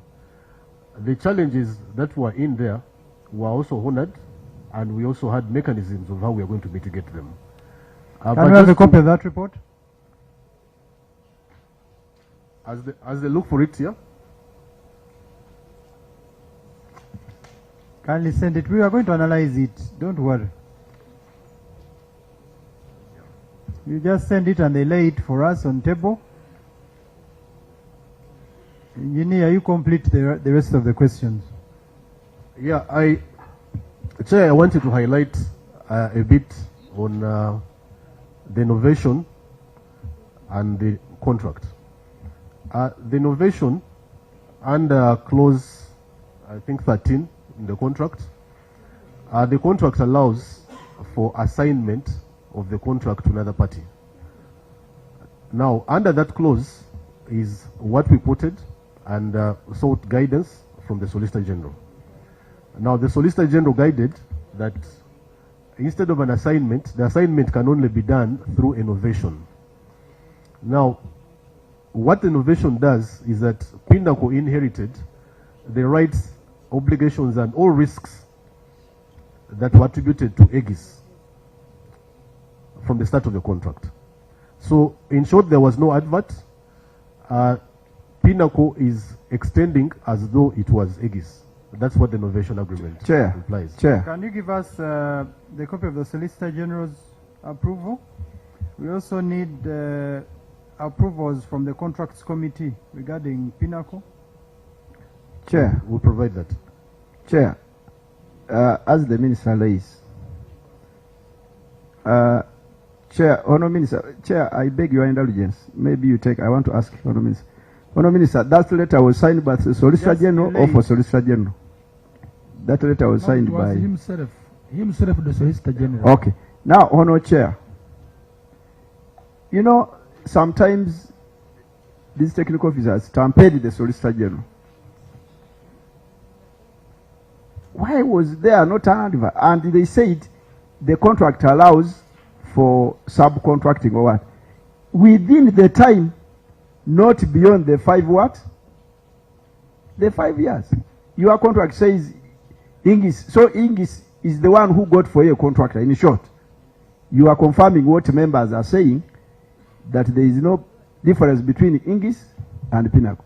So, Chair, I want to know, does that contract of yours allow, you call it innovation, of someone beyond the contract period? It allows within the contract period, Chair. Yes. Now they extended the first one was innovation to complete and transit a company into another company, which expired around 21st May, if the period is right. 24th. Okay, now thereafter they give a new contract now. That's how it's supposed to be, not so? So, Chair, my question, and this one goes to Honourable Minister and Project Manager. Did you write to the accounting officer that the contract is ending, and the contract officer, the PS, did you write to the PS that the contract is ending? Yeah, Honourable Member, we wrote to the accounting officer. We also presented to top management of the ministry. Sorry, we go slowly. Chair, kindly. So you wrote to the accounting officer? We did. That the contract is ending? When? Chair, to give a recap, Aegis indicated that they wanted to novate that contract, I think about a year prior to when we novated. But we went through all the processes, and just like the processes take a bit of time, that is why it climaxed towards the end. But the process, we can provide a detailed chronology of when the first request came in and the steps that were taken until we finally novated. Chair, mine is not about Ingis. Ingis, they did it for us good work. You as the ministry officials, you wrote to the accounting officer that the contract is ending, and you copied to the head of procurement. Did they respond to you that because the procurement or PPDA is what, that you go in a new innovation without advert? Did you write to the accounting officer notifying that the contract is ending, we want a new person, or you said the contract is ending but we want to exceed with this one?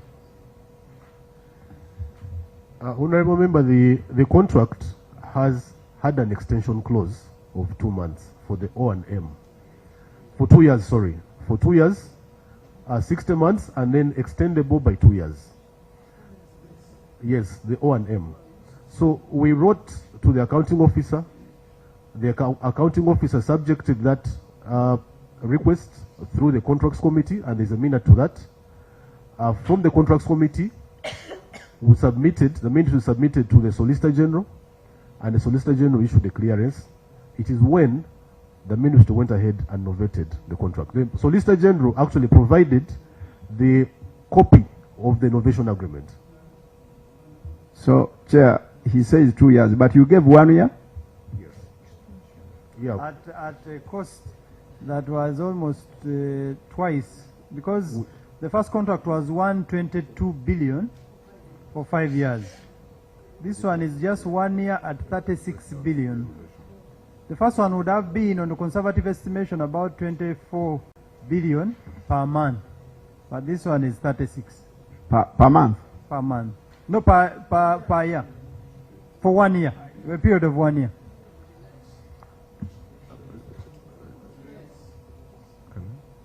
So, Chair, I think the officer should provide. And my sister here has very many files.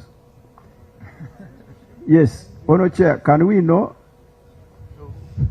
the letter they wrote to the PS, and the PS what advice made, and the head of procurement, especially procurement?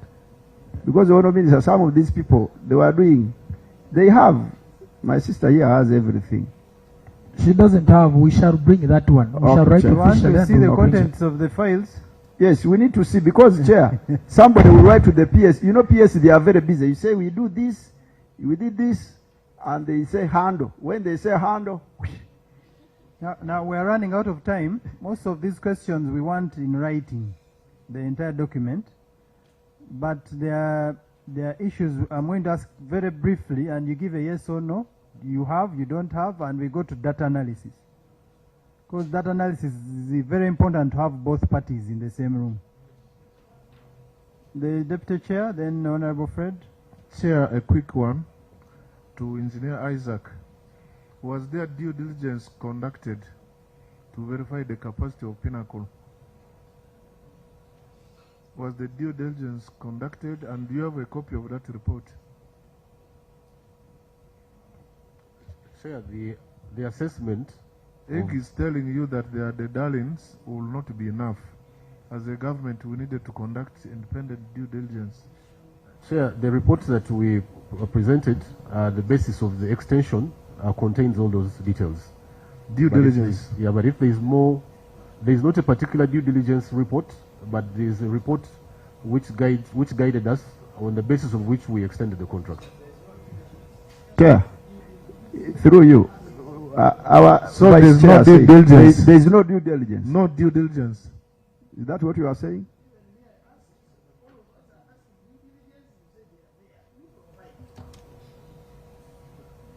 Was there due diligence on Pinnacle? They are not Chair, I see what he's saying. Chair, this Pinnacle is a subcontractor, has been a subcontractor, who has been actively participating in the O&M contract.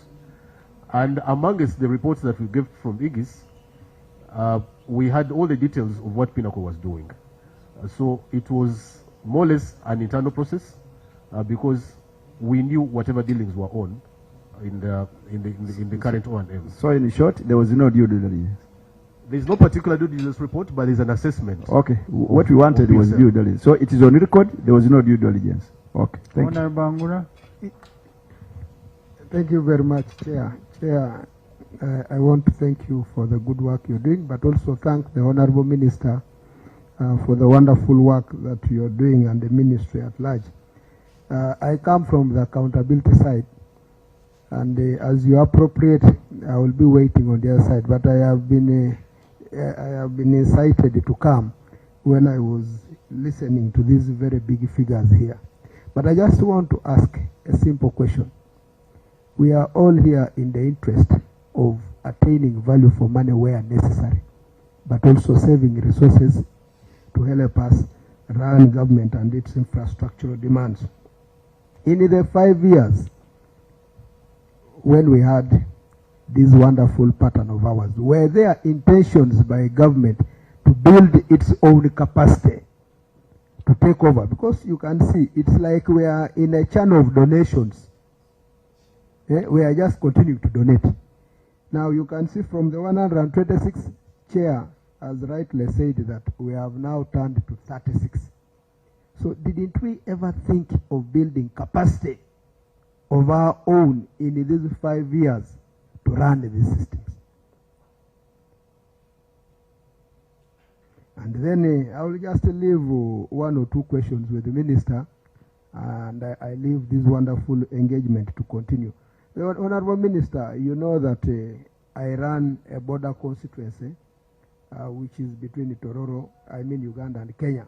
Are they in regard to the issue yes, we are handling? Yes, it is in regard, because now we are talking of tolling, and I'm coming to that.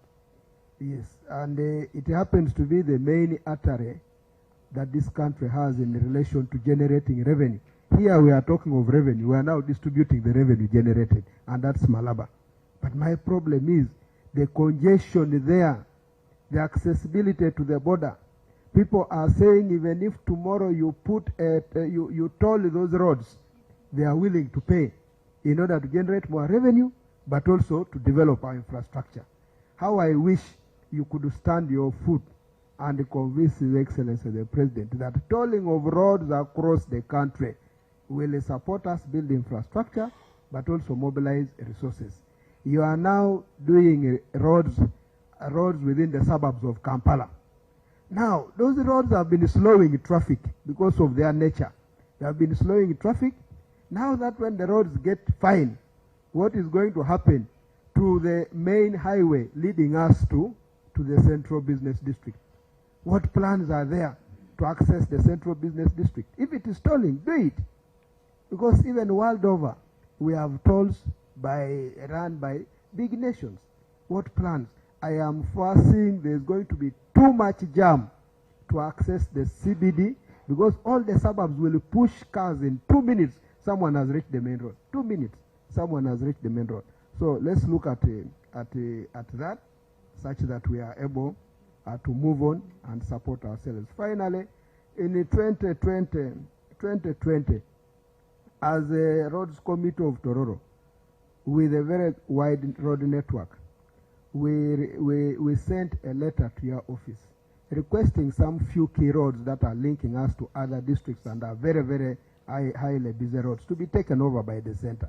But to date, over 5 reminders have come.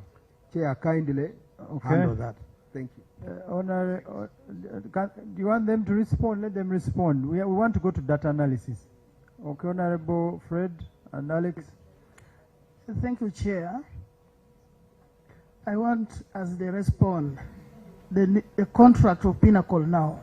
Who signed this contract extension on behalf of Pinnacle? As you respond, please you give us. Because that will give us insights into who are the directors of Pinnacle.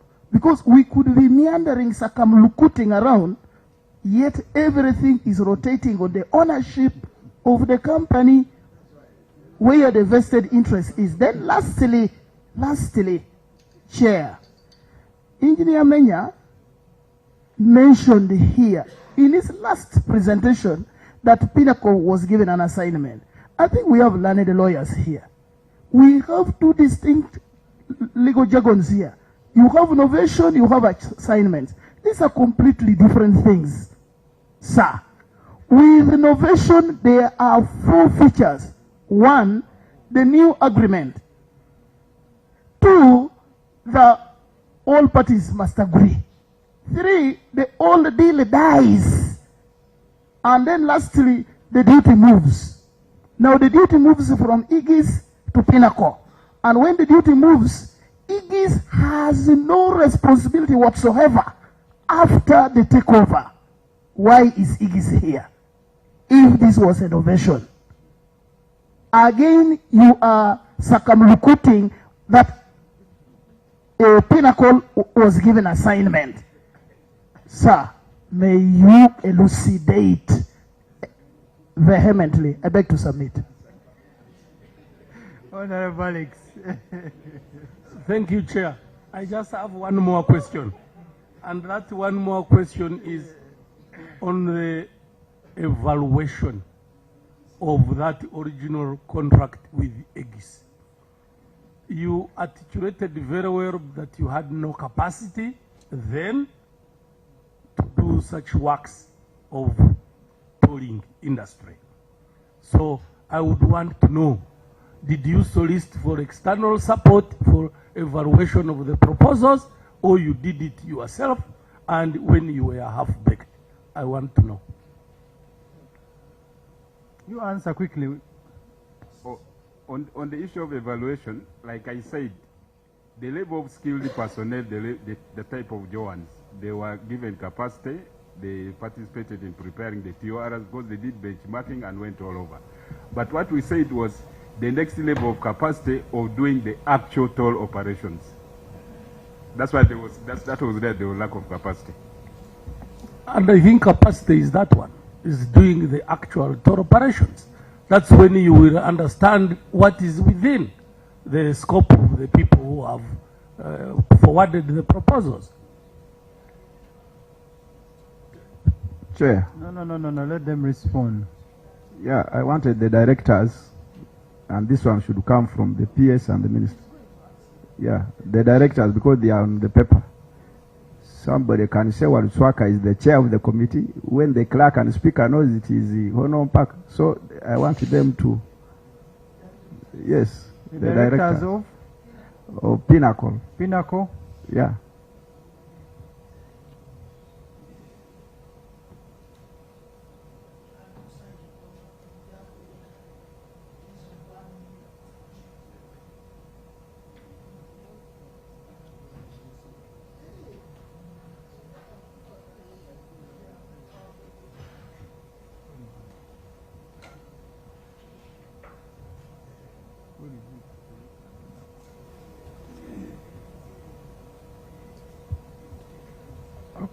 Honorable Chair, I see document here, April 2026.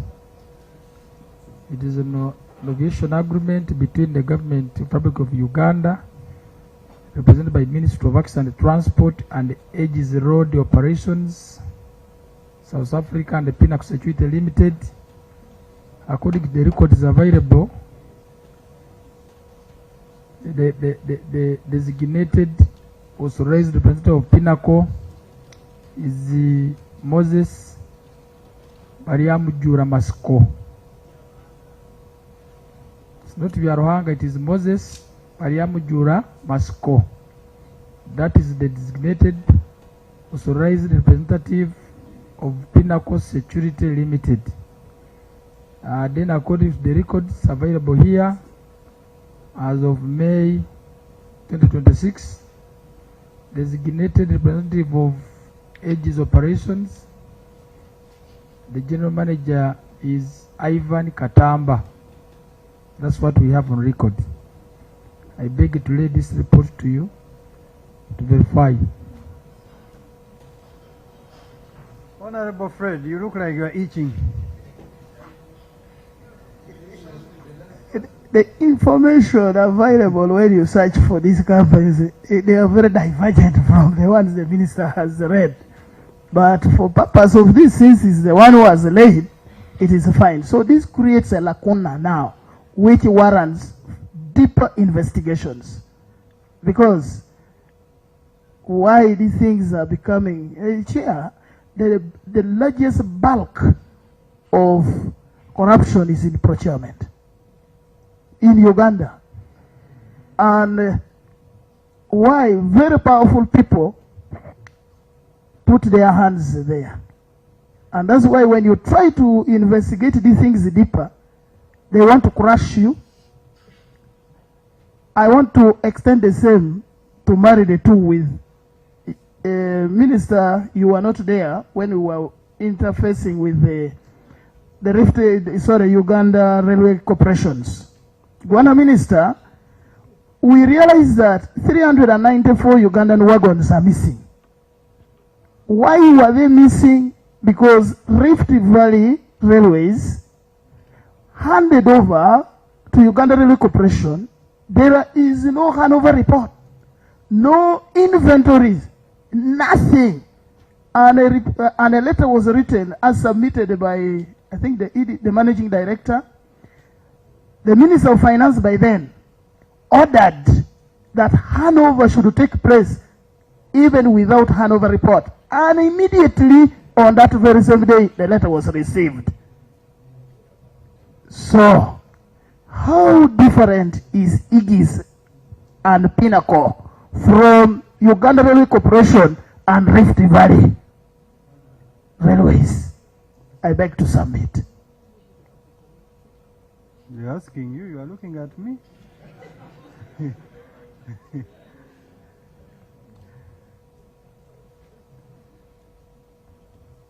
Maybe Honorable, you come again in your question. Also, the English is complicated from you. It is making people get lost. Maybe you come back on your question.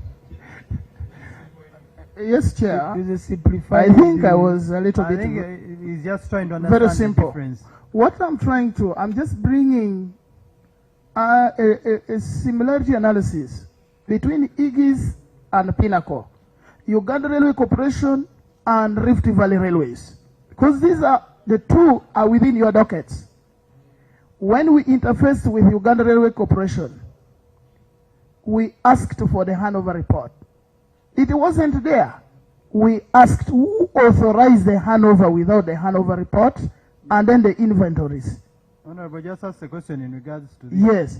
Now, with Pinnacle, you, Engineer Menya, talked about novation, and again talked about assignment, and yet these are two different things. So, I was asking, who warranted novation? Did the Ministry of Works warrant novation or assignment to Pinnacle? Because if it is an assignment, Igis completely now disappears and is not responsible at all to what we are doing here. Why is Igis here if it was innovation? Two, you have again said it is assignment. If it is assignment, that means Igis still retains the right to answer all the things. Then why do we have Pinnacle here? It goes back to the first question I asked. What is the difference between Igis and Pinnacle? Are the two not the same? Isn't the difference the similarity? I beg to submit. Honorable, ask and we go to data analysis. Thank you, Chair. Chair, out of several problems that we have experienced in the country, especially under procurement, we were forced to introduce a new form that takes us deeper to who owns the company, who are the beneficial owners of that company. If an assessment was made, can you kindly furnish the chair with the beneficial owners form, if possible, of Igis and the Pinnacle? Okay, respond. That one, we shall provide as requested, in addition to the earlier missing documents to the chair. We shall press for it. Okay, we'll go to data analysis.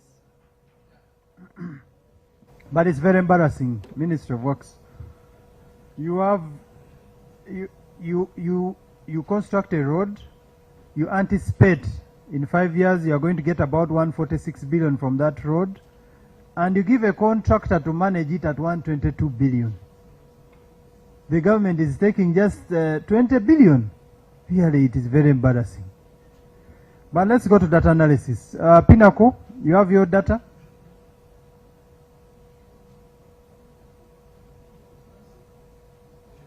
Microphone. I would like to ask which data, please. Data for the toll collections. Are you referring to the records that I submitted to you? All the records regarding collection at the toll. Yes. You have it now? Not all. Right now, no. Kindly give the committee your collections for the month of January 2022. Okay. You just open the laptop and read them out.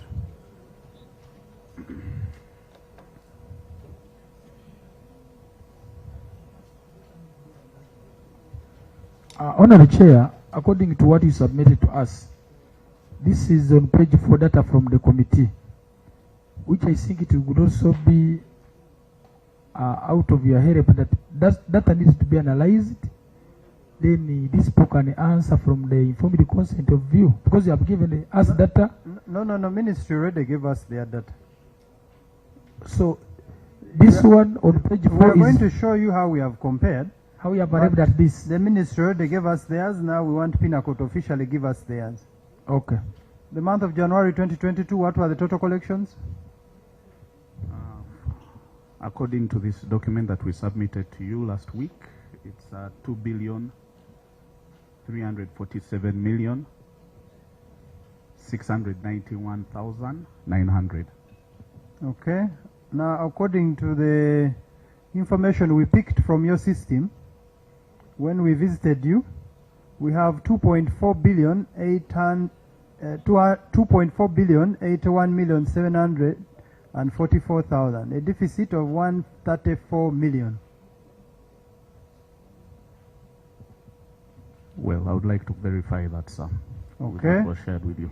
December 2023, what were your collections? We have just sampled 5 months. The collections, according to this document, were 3,950,124,200. We have a collection of 4,295,887,000, a deficit of 345,762,800. So your collections for November 2024?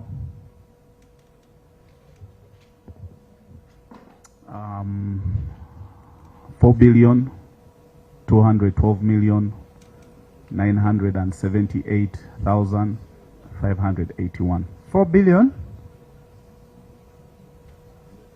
4 billion? Just repeat.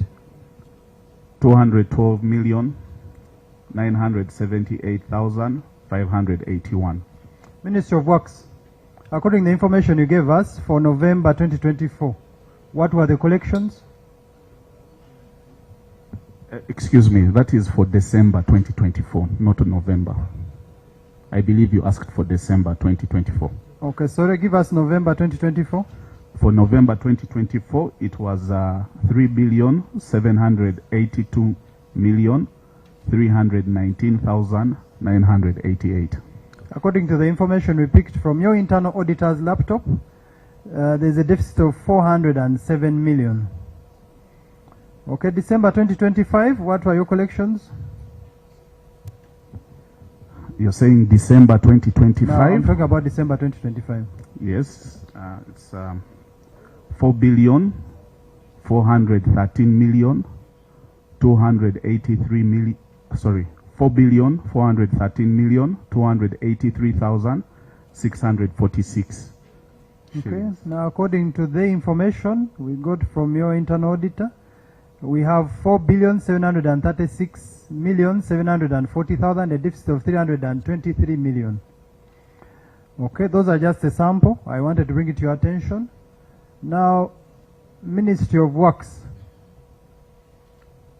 January 2022, how many vehicles used the express toll?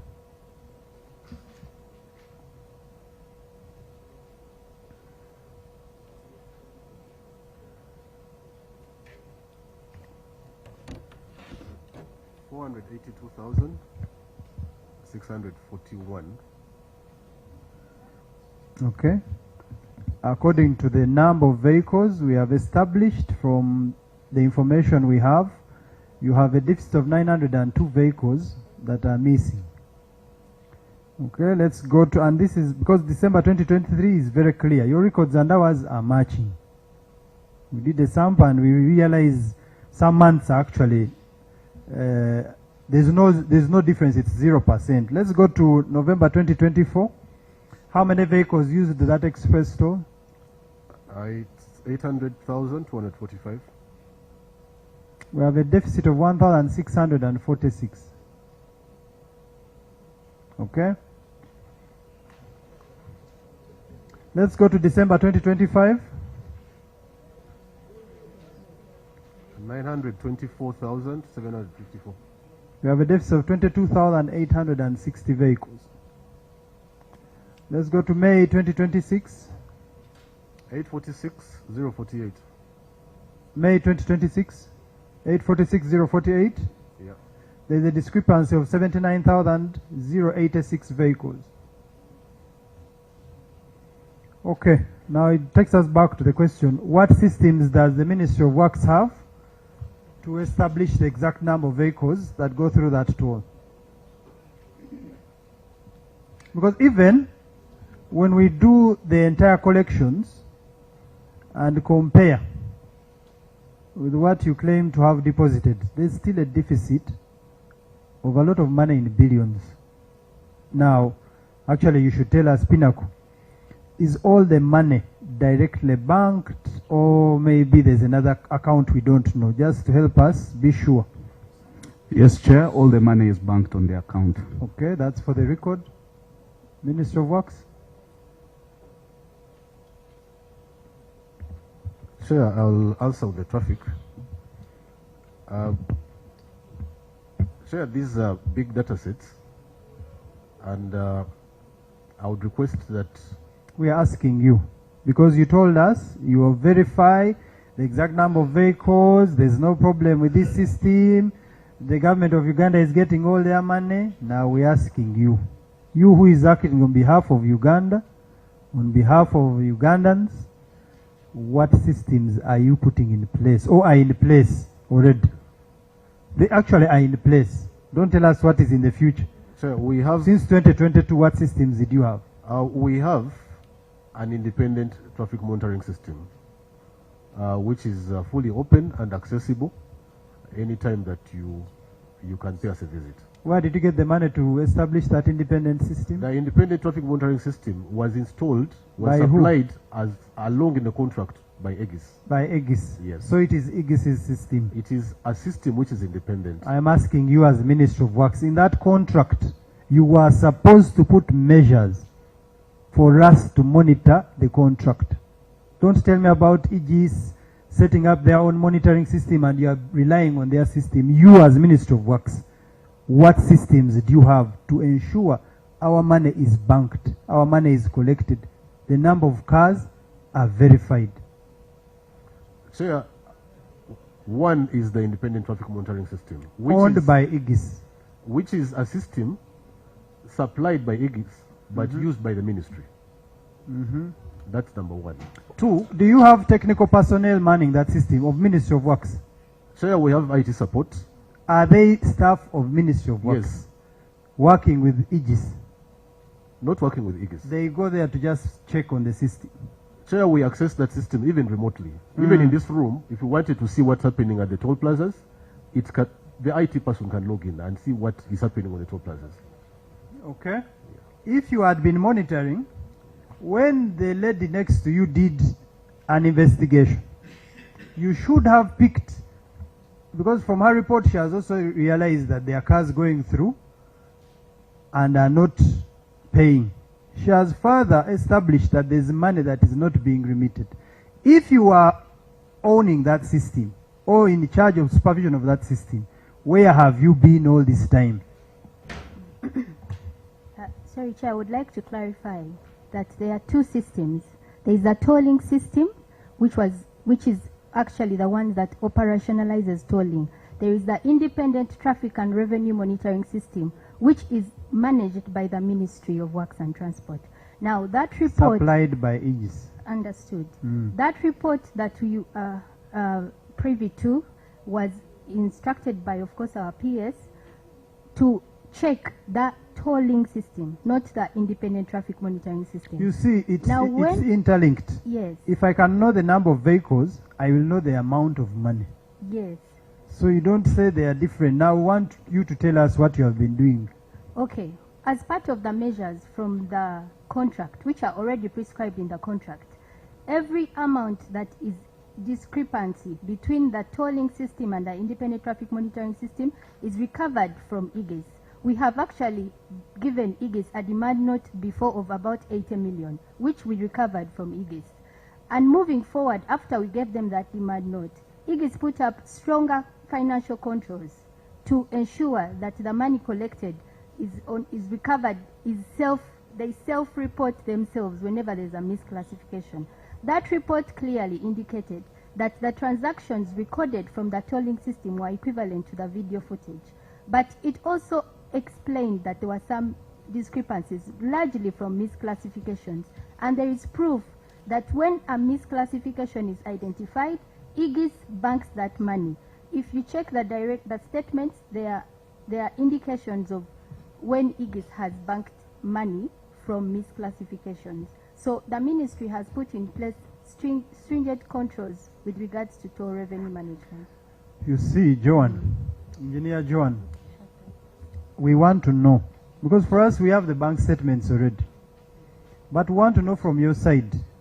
You are the one supposed to protect us. You are the one supposed to represent us.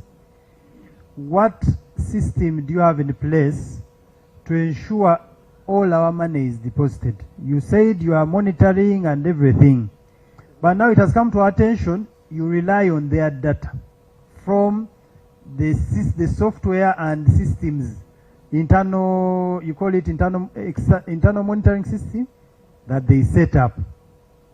We want to know you as a ministry independently. Because who audits the company that is collecting for us? You are engineers. Who audits the company?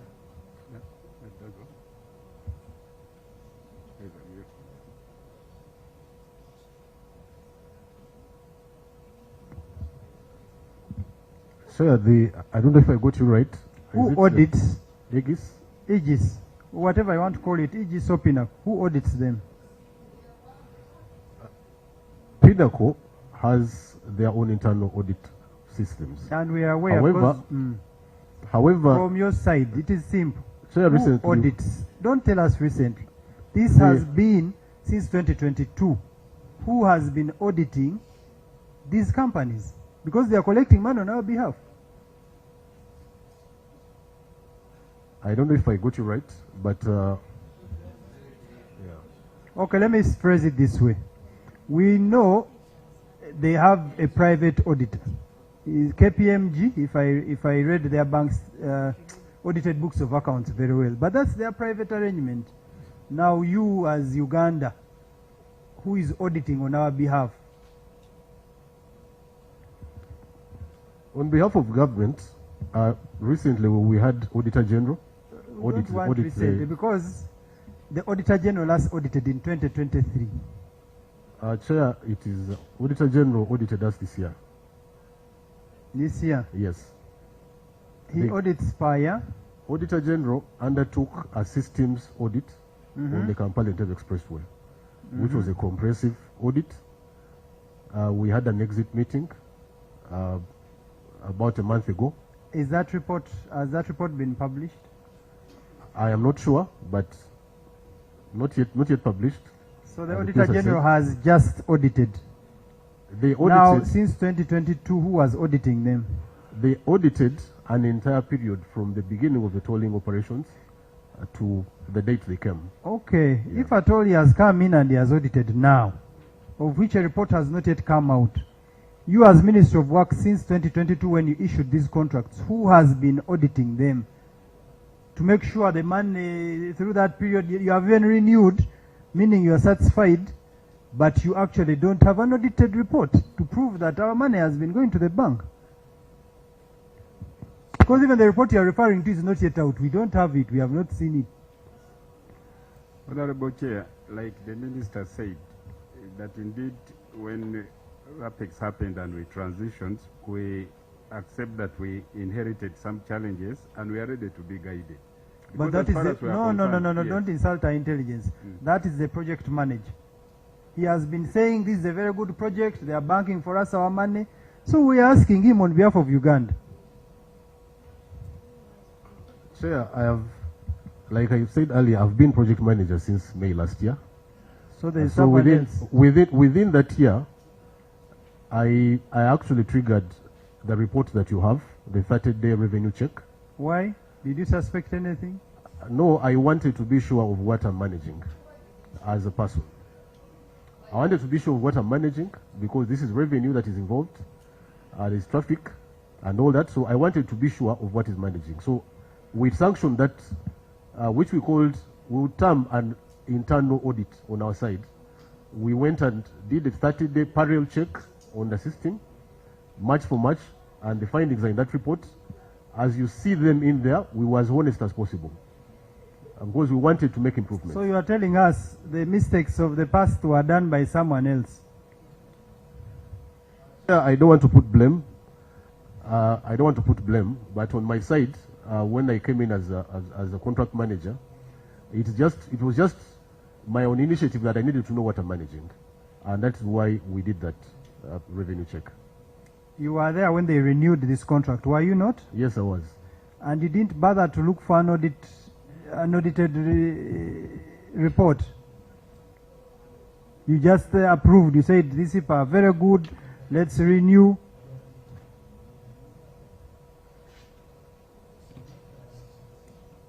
So we did an evaluation. I don't want evaluation because for us to know our money has been banked, there must be an audited report. So you just renewed based on, okay, the road, the toll is working. So after the revenue check that we undertook, which results you have with you, you will notice that the discrepancy which is there is misclassification, which is a system challenge. However, the number of records that are recorded in there are equivalent to what we counted. So the system challenges, as were guided by the Honorable Minister, are things that we are going to improve going forward. But on my side, as the contract manager, from the 30-day check that I undertook, I was satisfied that what we found within that month was actually equivalent. Who gave you the data you used to evaluate? Where did you get this data? We had access to the system on a daily. We were there present, working alongside Aegis for 30 days within the toll booth and I want to bring it to your attention that we also went and had access to that system, but this time from the internal audit, and with the help of CID and in the company of some members, we also retrieved that, which I believe is more or less true, because this is from their internal audit, and it's totally different from what you have. Instead, what you have is the same as what they have submitted. Totally different from what we got from their internal auditor's laptop. Deputy Chair. Now that is oh sorry. Like my colleague said before, that expressway itself is a very fantastic innovation. But the problem is just this issue of money. Chair, I want to tell you what's happening in the Democratic Republic of Congo. They will just say, for instance, Engineer Tio, you are going to collect for us taxes in the entire West Nile. And it will be up to me to disclose to them how much I have collected. And the moment I say I've collected 30 billion, everyone kneels down and starts clapping. And they salute me without any controls on the audit. I still maintain my position at the beginning that every lucrative mistake has got its stakeholders. There are people benefiting from this project. How long is the current contract of Pinnacle remaining? About 10 months? Yeah. I think one of the worst mistakes in Uganda will be that in the next 10 months, we've not developed our own capacity, or we have not handed over the collection of this revenue to a competent entity like Uganda Revenue Authority. That will be the worst mistake we shall have made as a country. Thank you, Chair. Honorable Maju. Thank you, Honorable Chair. Before I'd requested for the articles and memorandum of association of Pinnacle, I've been going through them. And in those articles, there's no article that allows you to collect money from the toll gate. That is corruption, number one. The procurement team, I want to see the faces of procurement team, if they're here.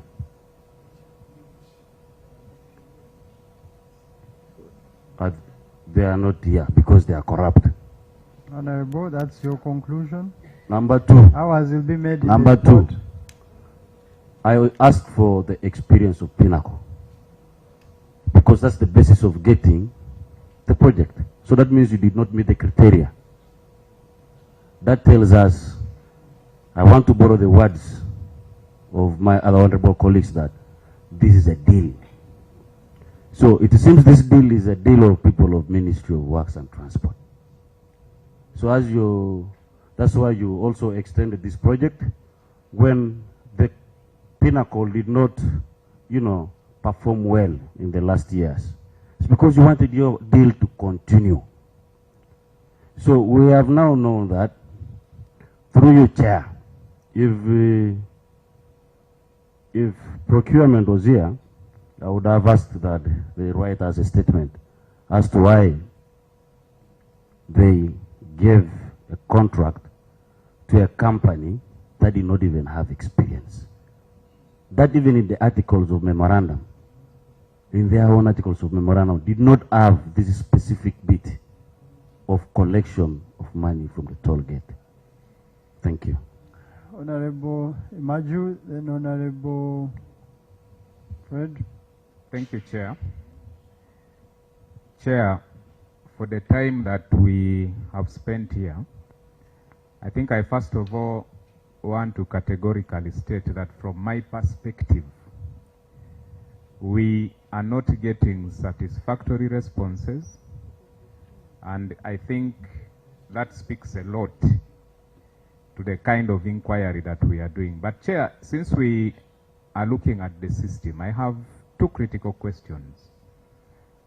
Number one, when you look at the contract with Aegis in 2021, there was a specific requirement for Aegis to actually give this country an automatic vehicle classifier. That is part of the things that they were supposed to do in the contract.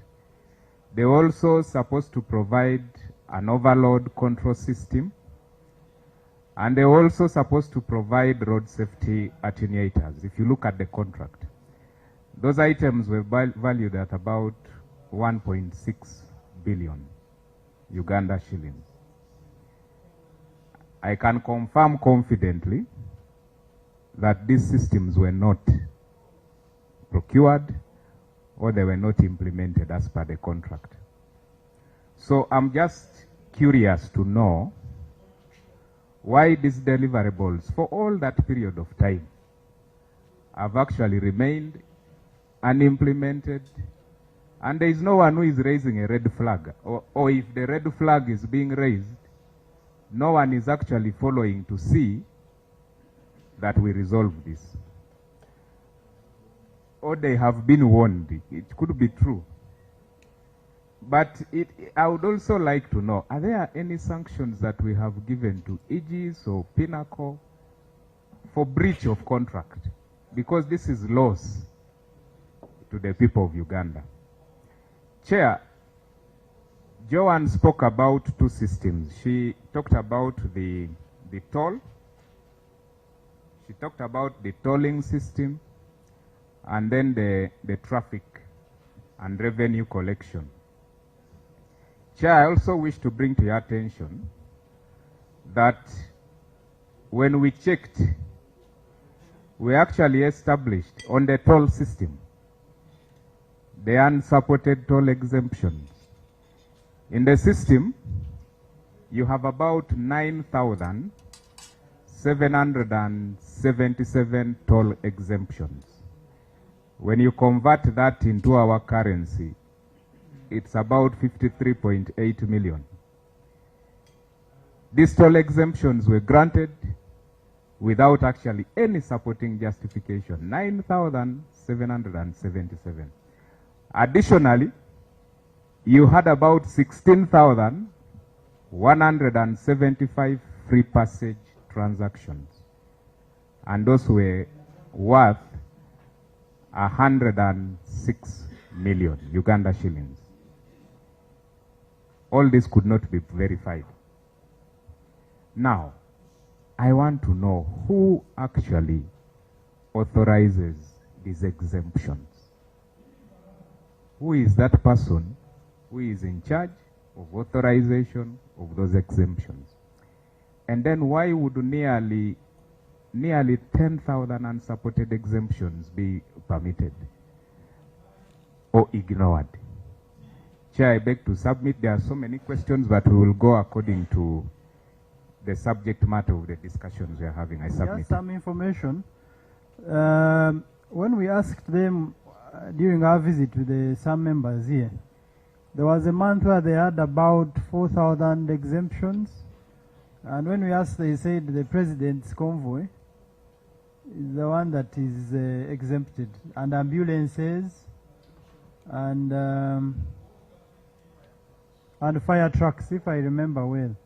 Now the question is, how many times does the president cross, and how many vehicles does he use a day, or how many ambulances roughly cross that road to have 4,000 exemptions in a month?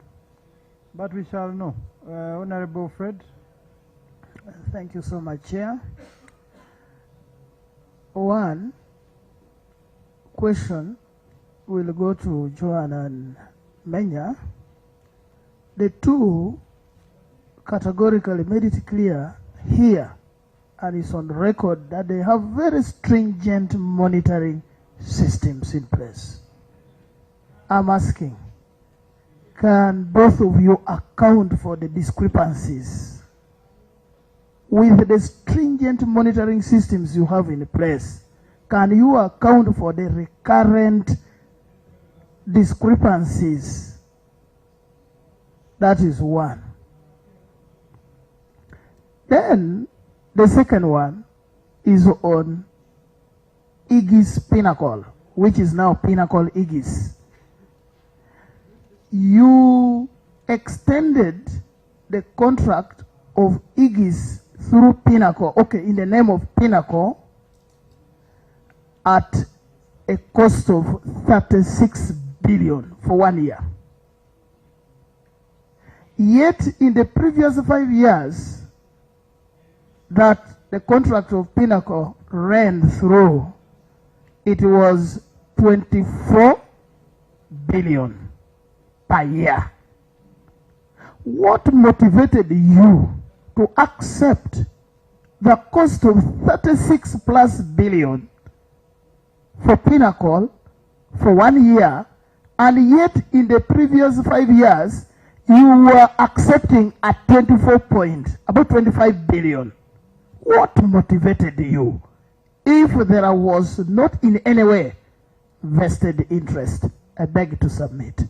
And you know, in a year, according to the calculation, we are making about 42 billion. Now they are given this contract at 36 billion. So Uganda is going to get, on a conservative estimation, about 6 billion only. Honorable Waluswak. Honour Chair, every contract usually has a performance report.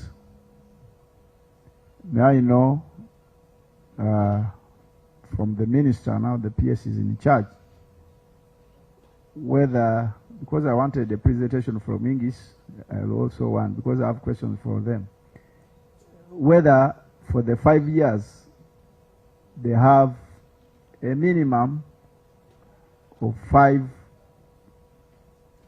reports, at least yearly performance reports. Because this is a big project, Chair. It is supposed to be a minimum, I think, quarterly.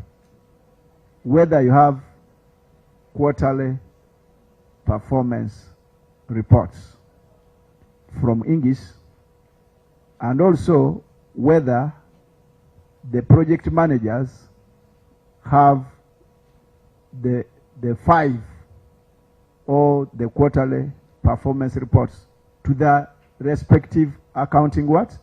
Officers. Finally, Chair, this contract was signed at 36 billion.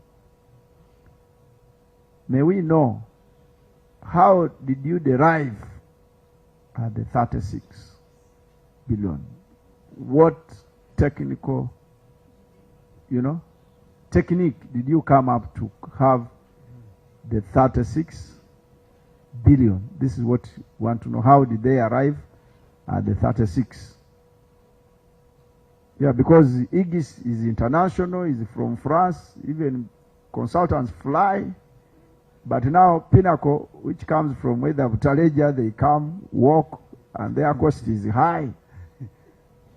Because Aegis puts in the dollar exchange, those losses. I know you are laughing, and in our culture, when you cross the Nile, you talk the truth. Even this man here, Menya. So, Honour Chair, can we know how they derived at that? We are trying to help the country. And Chair... And the 122, how they got to it? Yeah, how they got to it. As someone who caters for interests of PLOU, members, especially technical officers, usually when I talk about PLOU, don't laugh because we are in charge of the country. Can we know how this money, because Chair, this money, if it is brought genuinely and it goes to the national coffers. Let me explain. Okay, Chair. So you can explain, but also, since you say you have been monitoring, because we have already done an analysis of the traffic from 2022 to date. We have already gotten to a point as a committee on the growth of the number of users of that express, even when it's reflected in the collections, from about 20-something billion to 30 to 40. But when you look at the growth, the number of vehicles has now, the growth has dropped. If you have already done that analysis, because for us we have done it. So have the cars reduced on the express? Have they got an alternative route? Because the growth was high, but now the growth has stopped. It is now declining. So people are no longer buying cars. You explain. Honorable Emma, you have something? Yep. Thank you. During our visit, we identified the generic user accounts such as the admin, maintenance, and the tollies, as well as passwords that never expire for all the 274 applicant users. We discovered that your passwords never expire. This weakness undermines accountability because actions cannot always be attributed to specific individuals and increase cyber security risks. Question: why were the generic accounts allowed on a government revenue system? Why do all the user passwords never expire? Who approved the security configurations? Have there been any unauthorized system access incidents? What corrective action have you taken on that? Number 2, allow me, Chair, to raise my second concern as I summarize.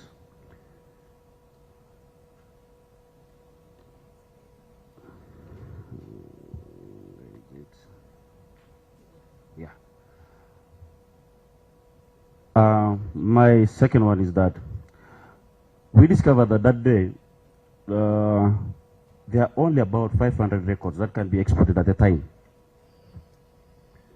because the system stores a lot, millions of the records, but we discovered that it's only 500 that can be transferred at a time. This limits investigation analysis in the time of trying to discover what is happening with your systems. Now the question is that, why was the system designed with such a restrictive export functionality? Does this limitation affect the oversight and our investigation? Because maybe you're trying to hide some things you don't want us to see. That's why you've kept it like, so that we transfer 500, then we hide the rest. So we want to know why. Is there a plan to improve on this? And we want to ask, was government aware of these limitations before accepting the system? Thank you. Kindly respond, but Joan, during your private analysis,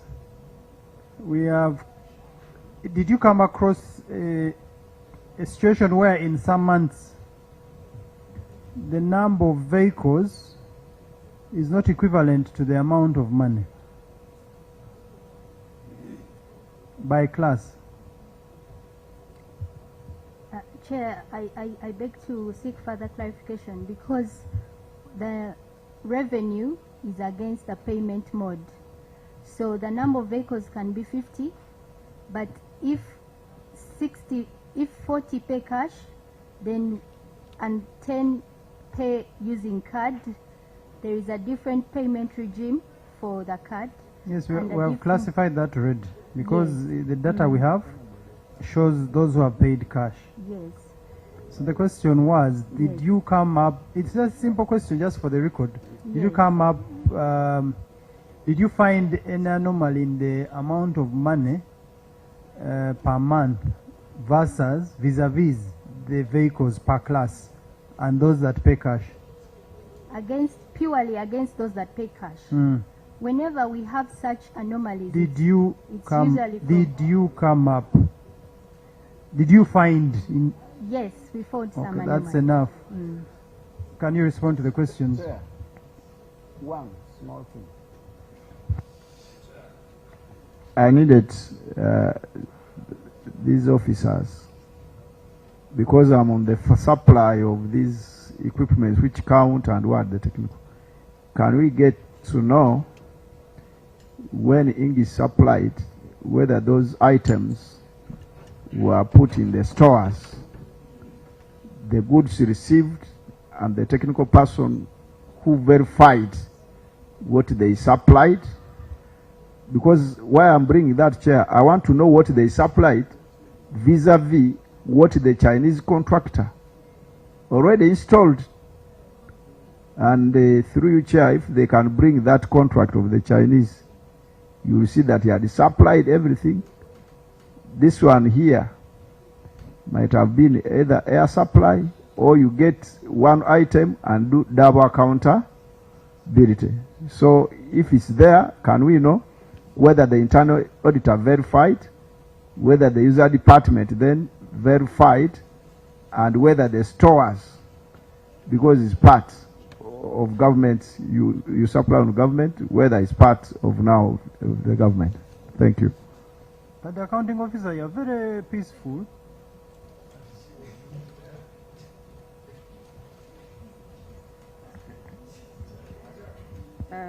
Chair, I carried these technical people to explain these technical issues. But the one thing that I request is the microphone on? Yes. Okay.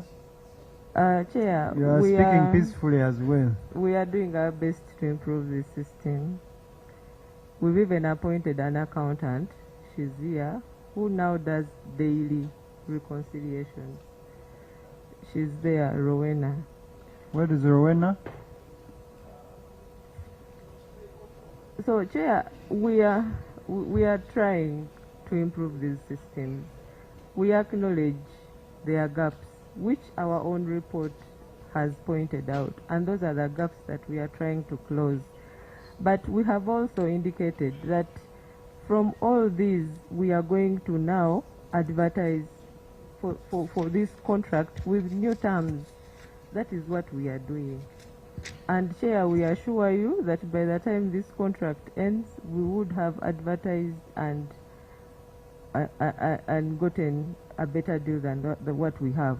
So we are doing our best here to improve on our systems. That is all I can say. The rest the technical team can explain. And about systems, I would request the manager ICT to also explain about the records and why the system has restrictions. I thank you, Chair. Chair, clarification maybe before. Clarification. Thank you very much. I want to draw your attention to page 4 of this, because we asked this question, but I just want to draw your attention to page 4. There are specific areas looking at the collections, the revenue, from Jan to May. You will notice that on the percentage difference, we did note as a surplus, but that is supposed to be a deficit. So those percentage differences, please consider them as deficit. And then through you, Chair, if I could just ask my last question for the day and submit for the team to respond. So when we also looked at your statements, the financial statements, yeah, specifically 2024, 2025, 2024-2025, there is a revenue variance of about 22.49 billion. 22.49 billion. Yeah, I don't know if, engineer, you picked that in the review.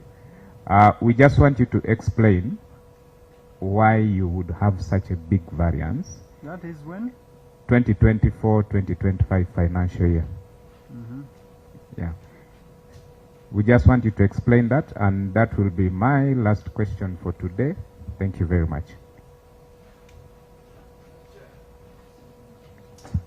Chair, has now Pinnacle brought its system? Because the other English, they brought a new system and their money was 24 billion. Has now English taken away the system? If they are using the same system, how come somebody who has not brought a system is being given at a higher what? A higher rate. So English, I start with that one. Someone who has not brought a system, who has not brought the equipment, or they have now brought. If they have brought, can we look at what the auditor looked at? And you said you are agreeing at the same. So can we see? Thank you. Respond. Thank you, Chair. I will start by breaking down the contract for Pinnacle, which is the extension. Under the contract, we have items A to H, and one is performance-based operation and maintenance, which is valued at 11 billion. 11 billion divided by 12 months is roughly about the 1 billion that we've been paying Aegis. We have the one-off design. Engineer Isaac, yes. I read that contract, specifically the one with Aegis. You are supposed to be giving these people money quarterly. You are giving to them monthly. Yes. Why? There's the conditions of contract were in contradiction with that quarterly payment. So there was a clarification which was got from Solicitor General, which okayed the monthly payments. There was a contradiction in the contract. So there's a record. Can you send us onto that? Solicitor General's? Give it to us. Joan has many files. We'll clarify. We'll submit the internal reviews and that gave to that okayed the monthly payments. Yeah. Okay. Joan, we may have to see what's in those files. But at the end, we will need to see what you had brought for us. Right. The next part is the one-off design and construction works, which is 1.667 billion. And then there is a 10% contingency. No, this is for the entire contract. The one-off design and construction works, as the honourable member rightly said, one of the items which wasn't concluded was the overload control system, which we haven't paid to date. The reason was that we failed to find a suitable place to install the weigh in motion bridges that are accurate for enforcement. So we are going to, we've decided to go static. Is the reason we haven't paid this money. 10% contingency on the above, which is 2.35 billion. At measured road maintenance works. Now, at measured road maintenance works, you realize that the Entebbe Expressway is not fully fenced off. Of recent, we've started getting stray animals, some people daring to cross. You should have seen ex-posts. And we intend to open the boundaries of the expressway and then continue the fencing all through. So part of it is here. Secondly, this also covers the physical damage due to accidents of the guardrails and the lighting. That needs replacement, otherwise the expressway would get dark. Improvement of road safety signages, plus a host of other ad-measured works that improve the performance of the road. Then E and F, the 1.2 billion and the 3 billion is a contingency amount, and then a physical contingency, and the other one is a price variation. Price variation is only on the ad-measured works.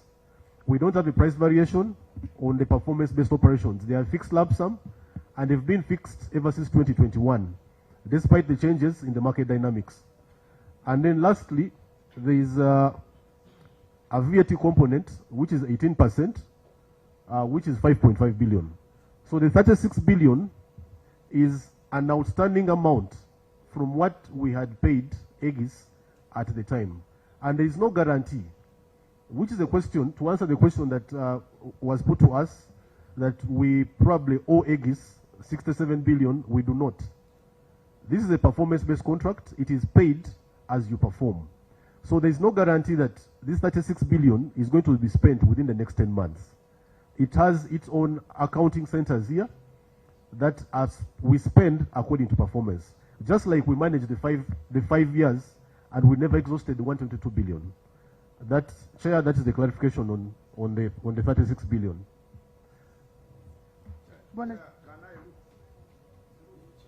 Can I get, maybe I peruse through that so that the people of Taleja can ask some additional questions as they answer the others.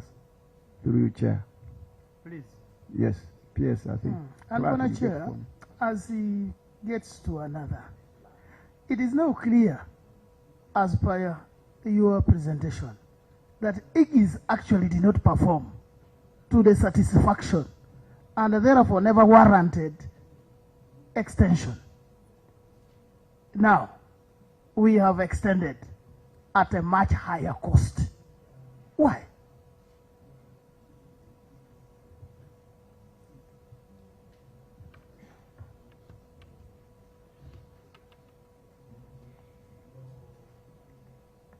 Honorable Fred, in addition to that, it will look like Aegis now said, we have mentored a child here. He's called Pinnacle. I highly recommend the new child for you for adoption. Therefore, there was no need for due diligence. They just pressed enter and the contract was produced. Honorable Alex, lastly, then. In addition, do you see at this rate, do you see yourselves going to pay off this loan in the next 30 years? Actually now 25. When you are creating expenses on daily basis. Thank you. And you know, the fact that you committed us to such an arrangement, for example, now 1 year, our average revenue from those tolls is about 42 billion. You have given a private contractor 36 billion. All that loss we make in interest, someone must account for it. I'm just giving a heads up on what is going to come at the end of the report. You can answer the questions. Chair, I just reiterate that the 36 billion is not an expenditure of 1 year. In our report, the annual report that we shall present a copy, we have the summarized expenditure per year. And what was the total sum of the contract for 1 year? The contract is 5 years, Chair. No, the renewed one. The You renewed renewed one. for 1 year. It's a performance-based contract. Total with sum how much? It is 36 billion. Okay. Yeah. You can proceed. Okay. Maybe to give the assurance that we made a total revenue projection where we indicated the projected revenue, and like we said, right now we stand at 28% what we are spending on maintaining the road compared to what we are collecting. What was your projected revenue? Chair, we will have that. For this 1 year, before you gave out this 36 billion, what was your projected revenue? Based on the performance of last year we generated 47 billion for the entire year. This year, if you factor in the 5% increment in traffic, assuming all market dynamics remain the same, would go to somewhere beyond 50. Have you looked at the collections from January to June? Yes. What is the amount? The total, I don't have it offhand. It's somewhere in the reports, but we'll provide it. Bwana Chair. January to June is 22 billion so far. Exactly. Yeah. And you are projecting how much? Chair, we have peak times where we get this, where revenue increases. Yes, we have this seen year, the graph. That is December. Yeah, this year had the challenge. If you remember, January was one of those months where movement was restricted. That affected us. Okay, let's base on the 2 years. What was your total collection last year? It's in the same range, nevertheless. And that January didn't have challenges. 2025 was 47 billion. Chair, As on the projected to- document as opposed to 34. which the officer gave me, I was trying to get guidance from the clerk. Chair, it is what? It's 5 years. Okay. Honourable Chair, this document, is this the original? Is this your original? That's a copy, but it's not different from the original. It was part of the innovation agreement, but we split it. So- but we shall I'm we shall asking, submit. is it the original? No, it's not. Okay.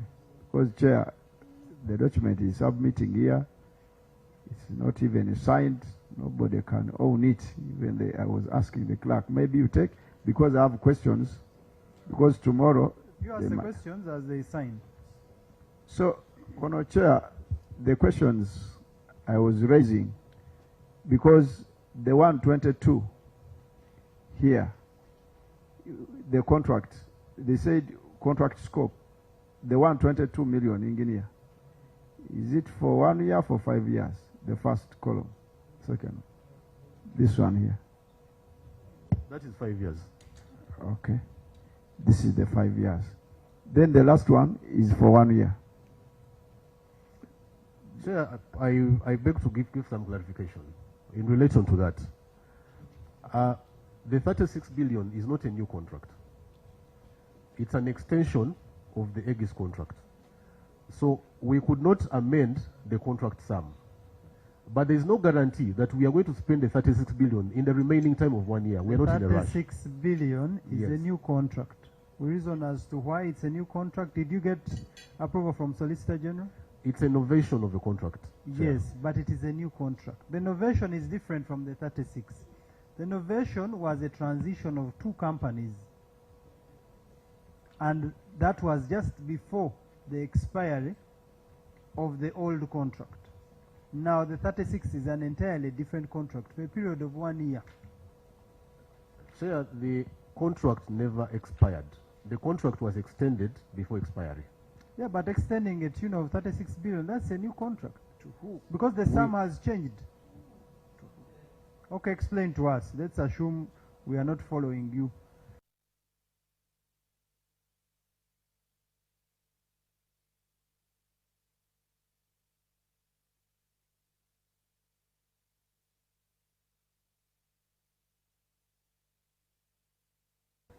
so that you refer. The document which is attached there, the 36 billion is an outstanding amount on the 122 billion contract. And in that table, there are 5 columns in there. There's a 122, there's the cumulative payment made, then there is the outstanding amount that formed the 36 billion. And that's a clarification. So, Honourable Chair, from what he is saying, the 122 was for 5 years. But by the end of 5 years, you had not paid the 36. That's why you went to Solicitor General. You say, okay, there is a way we want to get this money. They call it vetment. They call it what? You are, the term is called what? No, it's not environment, sir. It's called what? That new reversion. Novation. They went to Solicitor General that, oh, we had our money remaining here. You just innovate so that we get that money. I think this is what, because he said, because you were wondering, how did you come? He said, oh, because there was this remaining one. So they are just innovating to make sure the contract amount is what? That's what I wanted. The money, the contract had expired. Even under those circumstances, all the money had not been exploited. And what you did was to take to the Solicitor General, you wrote to the accounting officer, since they are busy, you say innovate so that all that money comes. That's what I wanted to get. Thank you. Honorable Fred, but we need the documents you submitted to Solicitor General, which will guide us on what were your intentions. That's clear. Bwana Chair, thank you for the time. Throughout the presentation and my questioning, I've been asking for the difference and the similarity between Aegis and Pinnacle. At the tail end, now our good brother there is coming to the realization. He said this is not a new contract, it is an extension. This is a simple word for all of us to know. Extension, meaning that you are moving on with the old, but you are giving him more time. But you are saying Pinnacle now is in charge. So this is innovation. Novation completely changes the parties or terms, sir. You don't confuse the committee. With novation, there are 4 salient features. Number 1, the duties move. What does it mean? Both the rights and the duties move to the new party. So the rights and the duties have moved from Aegis to Pinnacle. But again, you are telling us that you have just extended. Sir, are we proceeding well? Next, another feature of novation. The old bill dies. What does this mean? The first contract no longer exists.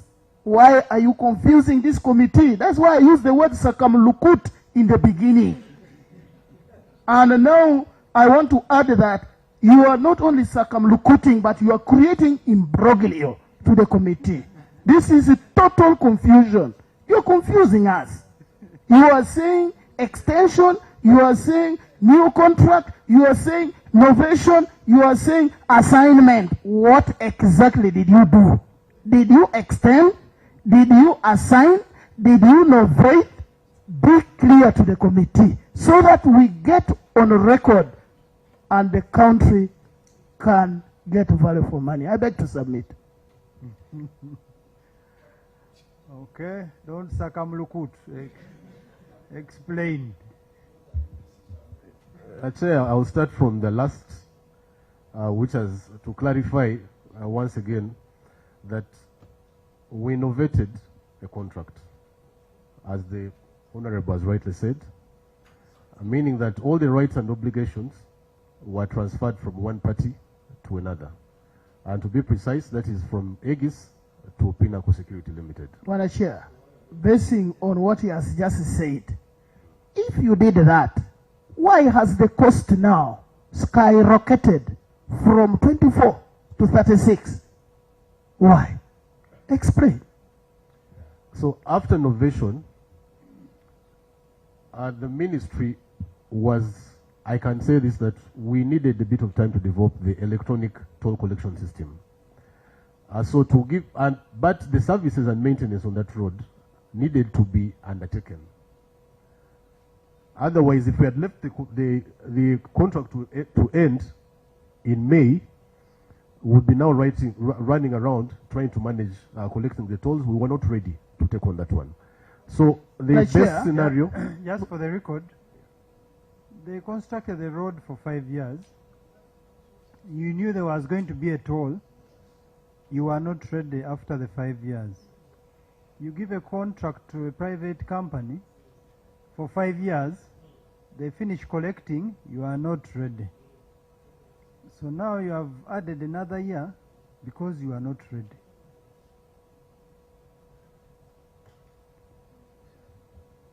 Chair, the contract provided for extension. It's not a clause that we introduced No, those were your the other words. day. Those were your words. We were not ready. Yeah, but the contract provided for extension of the O&M.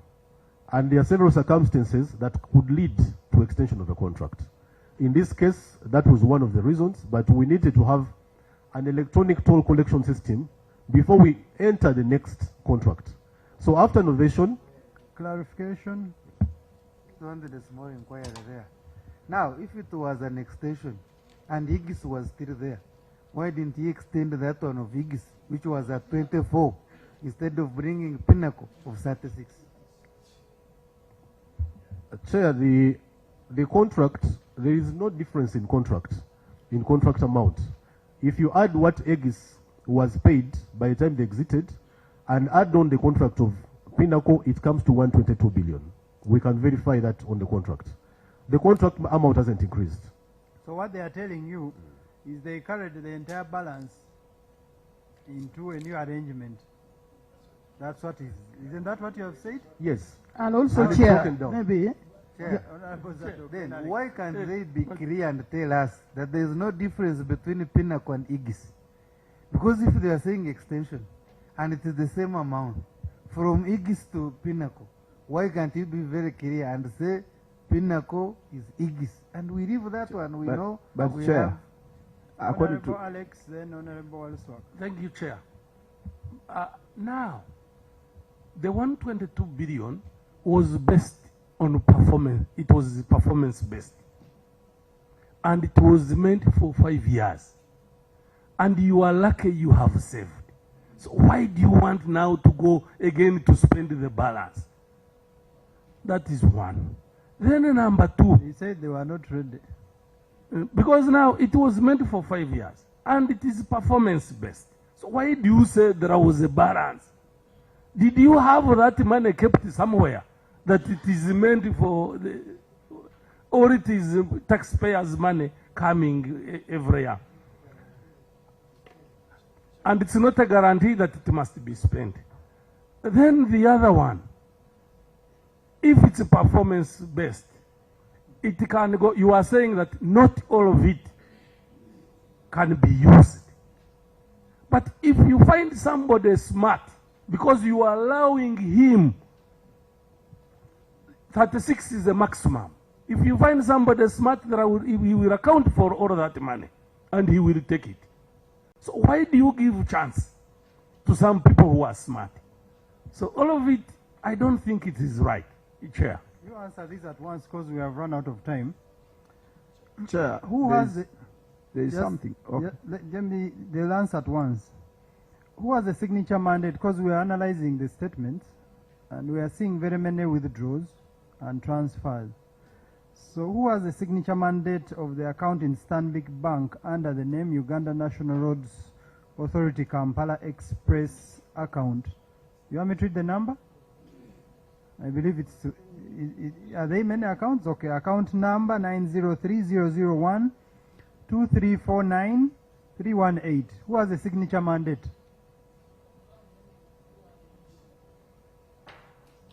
I'm sure you know this. Thank you, Chair. We have two accounts in Stanbic Bank. I have read specifically number 903 001 2349 318.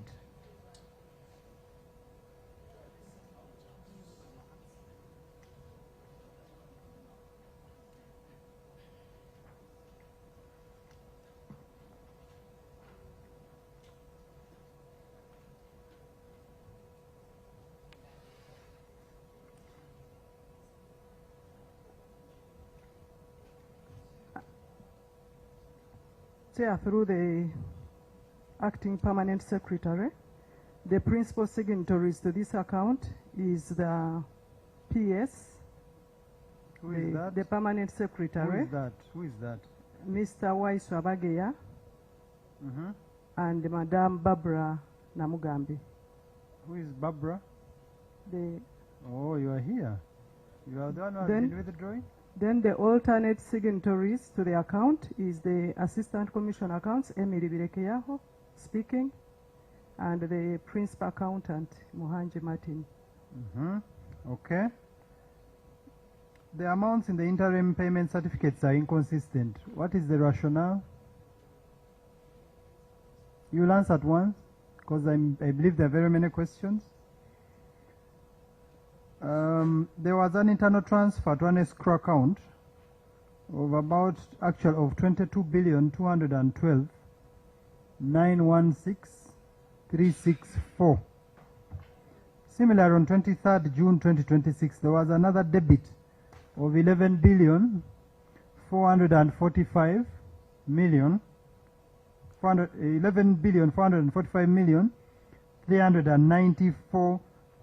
11,445,394,432. Can you give us the details of these transfers and debits? Lastly, what is the collection method abbreviated as APCUG on that bank statement? What percentage of WHT charged on IPC varies, and what is the standard rate? Honorable Swaka? Chair, on the document, my brother from, if I'm not mistaken, from Chavazingaland, what he said, there is a value of a one-off design and construction works.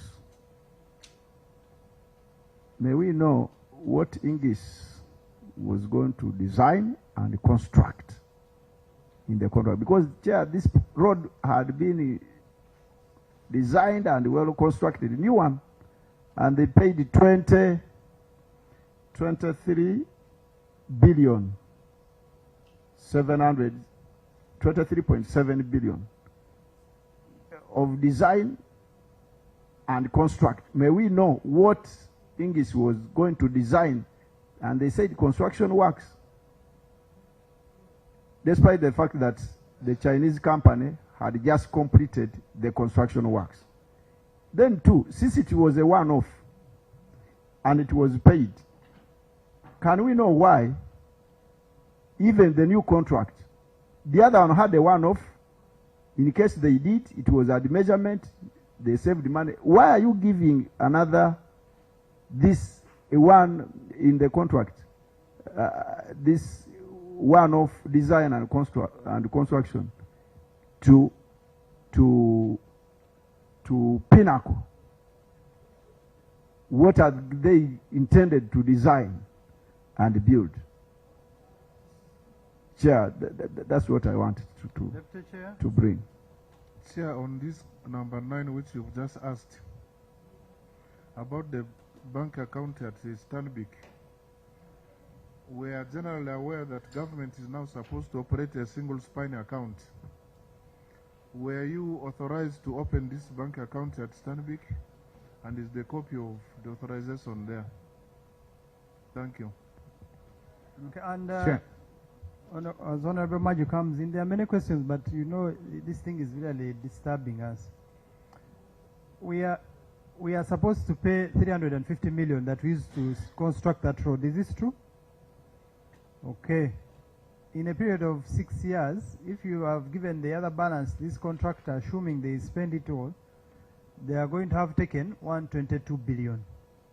How much have we paid of the 350 million US dollars, which is about 1.3 trillion on a conservative estimation? If we have given a contractor 122 billion, how much have we paid for the road? That one you can just say it off head. You know it, you tell us. In 6 years, how much have we paid for the road? Honorable Chair and members, I do not have the figure off head, but we can provide that. No. You know, because you are managing, and for you are even a signatory. You know how much you have been transferring. So you tell us, in 6 years, you have given a private contractor 122, but of the 1.2 trillion we spent on constructing the road, we have paid only this amount.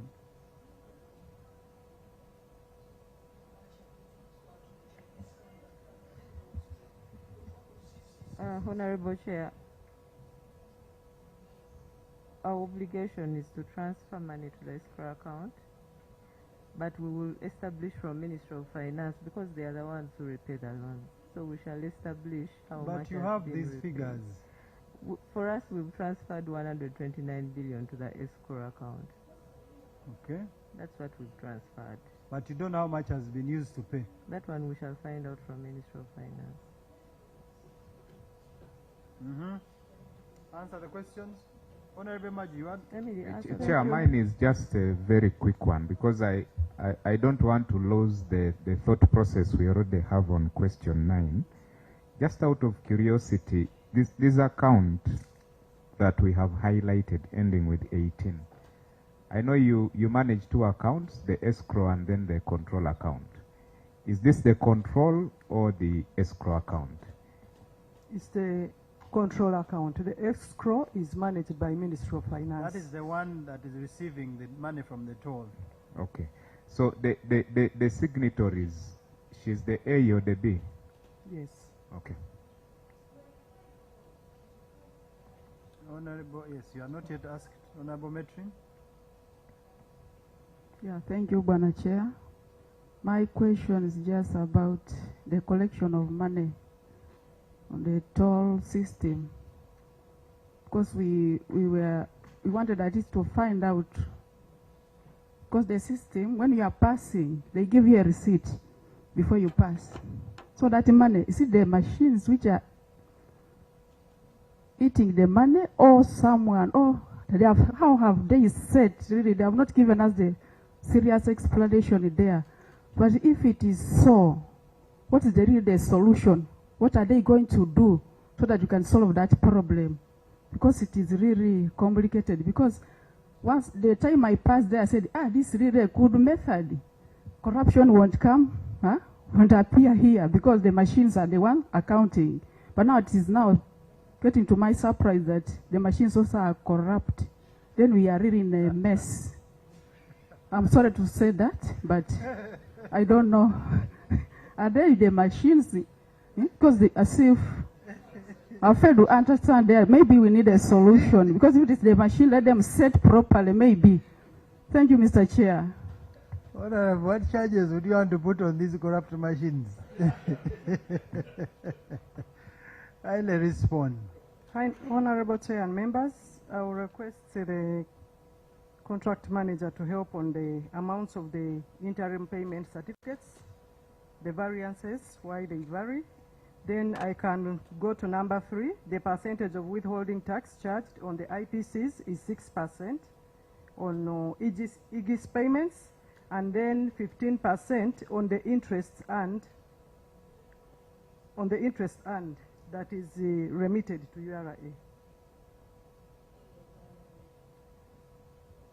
Then the collection method, abbreviated as the APCU, that is the collection, the revenues collected from Airtel. Then on the transactions. Honorable Chair, any abbreviation starting with the APCU cannot mean collection. Cannot mean collection something. You first explain it well. That abbreviation the in full. abbreviation relates to the collections made through Airtel service provider. Mm. Yes. What is it? What is APCUG in full? Oh, you found it there. You Yeah. just found it there. You don't understand it also. No.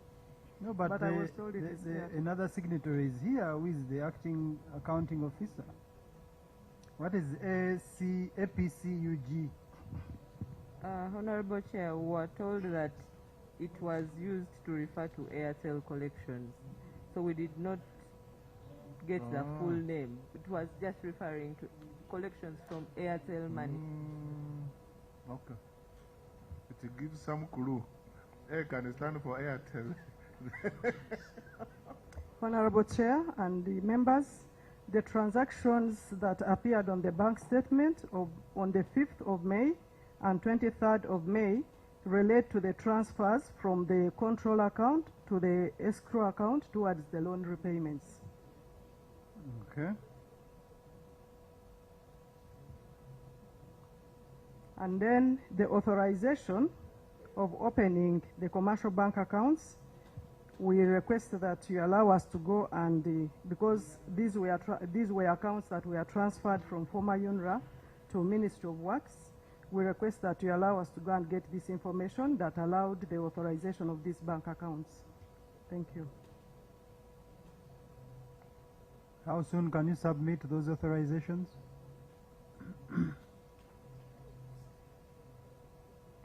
Tomorrow. Latest today by close of day. But Chair, on that clause, commercial banks in entities, they are discouraged in entities like this. Commissioner of Finance, did you inform the accounting officer that we inherited something which may not be good? Thank you, Honorable Chair. I believe at the time when these accounts were opened, former UNRA sought for authority through Accountant General's office. That's why I'm saying you allow us to get these correspondences. Chair, I'm not saying there was no authority, but since they got, you know, some of these where it is a commercial bank, you can withdraw money when Accountant General is not aware, when Bank of Uganda is not what? Aware. I'm asking you as a technical officer, having inherited the commercial bank account, do you think it's the right way to go commercial bank? You as an accountant. If not, did you notify the accounting officer that we got this, but I wish you could go revert back? Did you notify the accounting officer ever since you reverted? Or is it the best way to do commercial banks?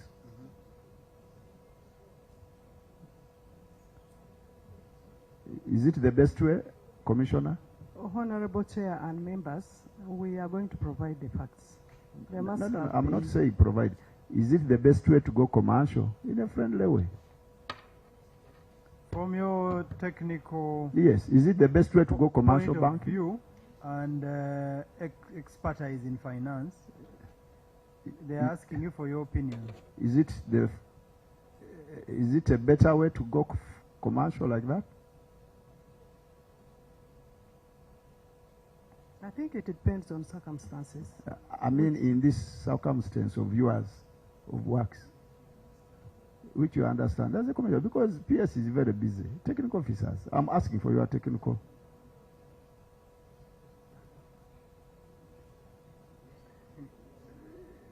My sister, in a simple way, was it a fair way? I don't have an answer. So, Honour Chair, my sister knows an answer. I think the better way is the other one. So, Commissioner, from here, you write a letter to the accounting officer so that you revert to the norm. But all those signatories to those accounts, because you deserve a fair hearing, you have to write back to the committee giving a reason for all the debits on that account. You have the bank statement like we do. You know how much you have been debiting from that account. Give an explanation before we recommend otherwise. So you have up to that one, we can give you up to end of tomorrow to explain each and every debit from that account.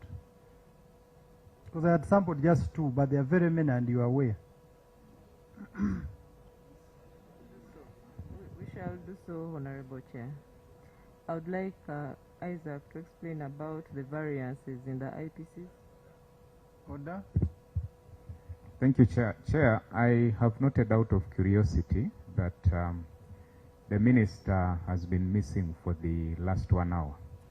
And given the experience we had yesterday and the submissions made, we are now discussing very critical and pertinent issues. I hope that the Minister is not going to come back and disown. The Minister indicated that he was not feeling well, but he said they are here to respond and they are not supposed to leave till they have responded. So the PS is here as the accounting officer and she's fully in charge.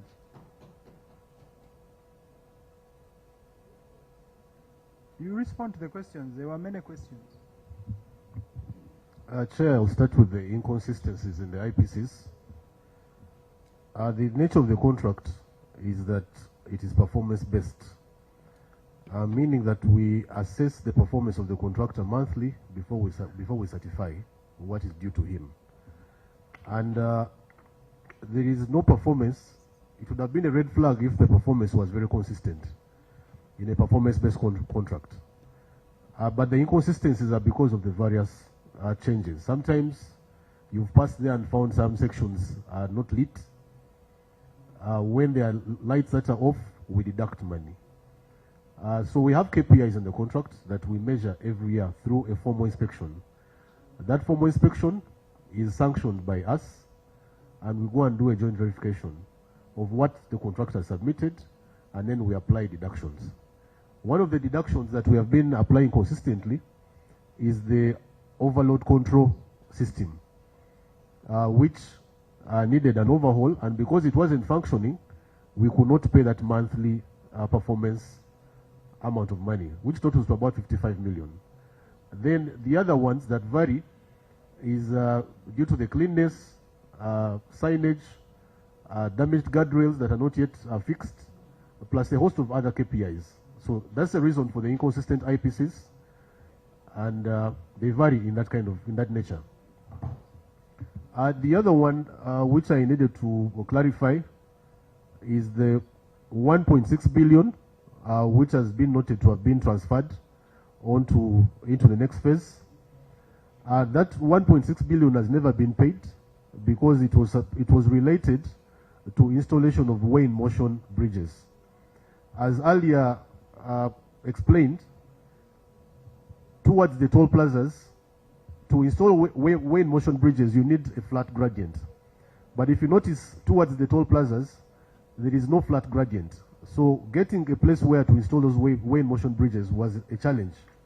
So what we've decided to do is we need to enforce axle load control on the Kampala-Entebbe Expressway. So we left that money in there so that we can activate the fixed-way bridges and also probably install a weigh-in-motion bridge on the northern bypass, which is a little flat, to control the loads that are going on to the Entebbe Expressway. So that is the 1.6 billion which is appearing there.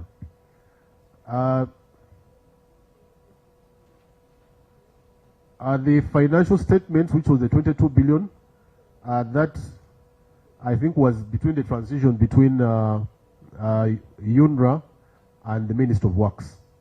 If you noticed, former UNRA was closed in the middle of the financial year. So part of the money was accounted under UNRA and the other was accounted under the Minister of Works. That's the variance of the 22 billion, which is an issue which was picked up by the Auditor General, and it appears in the Auditor General report as well. The other one is the performance reports.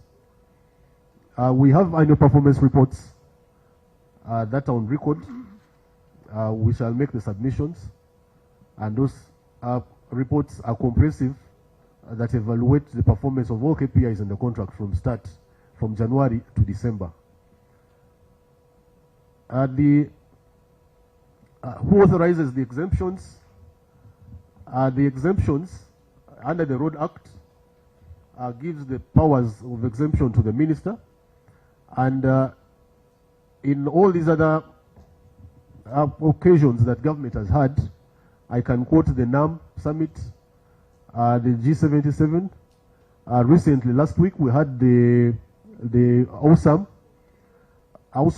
So we write to the Minister of Foreign Affairs, or the entity or the ministry that is in charge of that function, usually requests formally, and we evaluate that, and the minister writes an exemption letter, and those exemptions are deducted, are the ones that sometimes appear as violations at the toll system, because the toll system picks them as violations. But the exemptions are managed through the Honorable Minister of Works and Transport, and they are all documented for all the occasions that have taken place.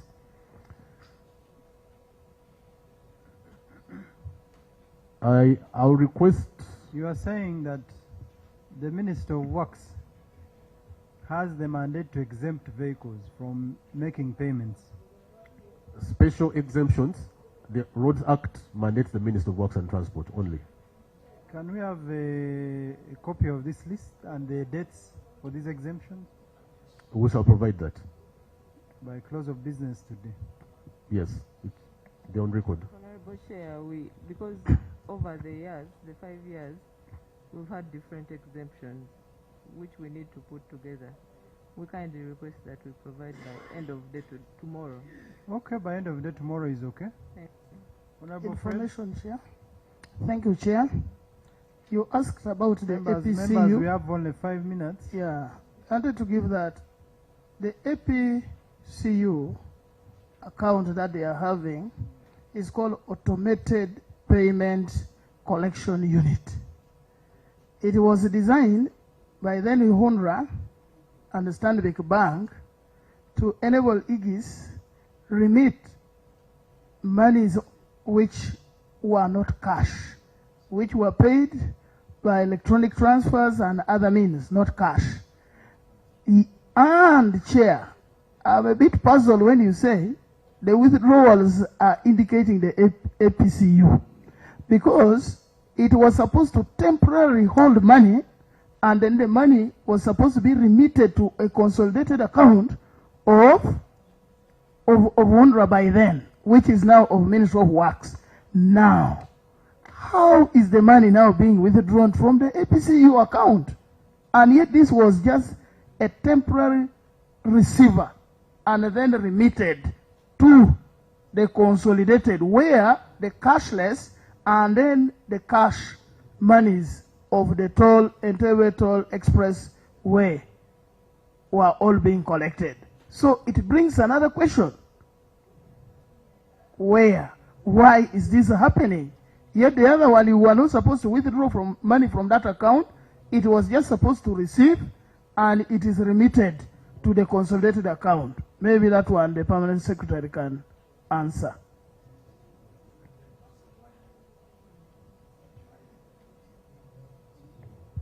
Chair, as we close, I want my good brother, the engineer, to answer mine. The one-off design. I don't know whether you answered when I had gone, but the one-off design, what did you design and construct, despite the fact that the road was new?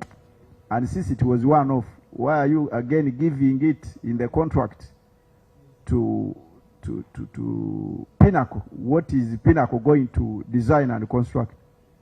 I want to know what you designed and constructed, and want to know what Pinnacle is anticipated to design and construct. Thank you. You have a very short time, and as you respond, you tell us the difference between an exemption and a free card. So the 1.6 billion, which appears under a one-off design and construction works. One-off design was mainly the illumination design before the lighting was done. So under that component, we had illumination design, we had lighting, we had tolling system, we had road safety facilities, and we also had the overload control system. Now, the other parts, apart from the overload control system, were implemented fully. Now, the 1.6 billion, which is attributed to the overload control system, was not implemented for the reason that we did not have the fare gradients to implement the weigh-in-motion bridges just before the toll plazas at the entrance of the expressway. So we have carried that money forward into the next contract.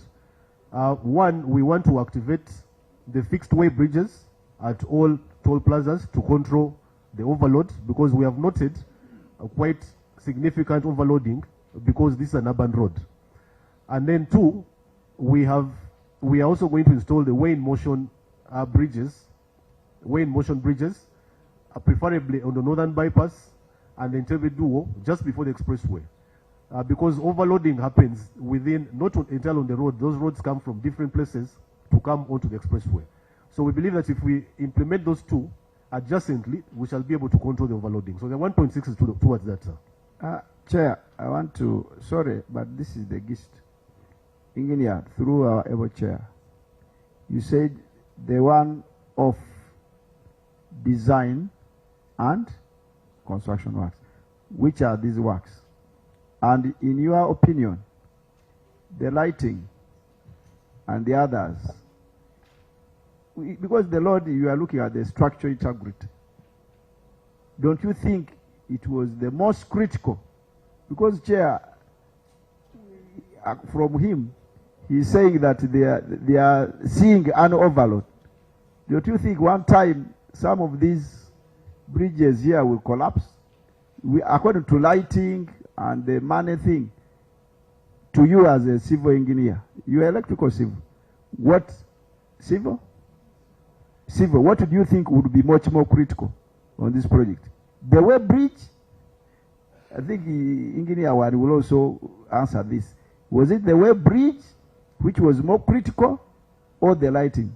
So on the one-off, can we know, according to your estimates, lighting was supposed to take how much? Then the other, through your chair, can we know what items were in the one-off design? First count one by one. I wanted to note. UPC, give me a pen.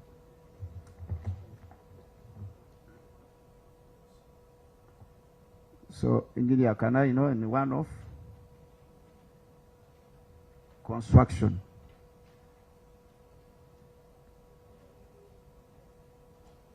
Allow us to check the contract and give you the accurate amounts. Yes.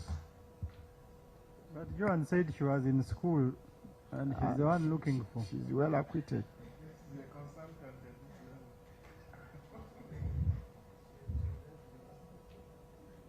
Yeah, Chair, this is very important. Allow me, instead of the paper, this is a book, I'll just take a screenshot of what they want to read so that we be at pace. So that the S6 dropouts also compare with these engineers.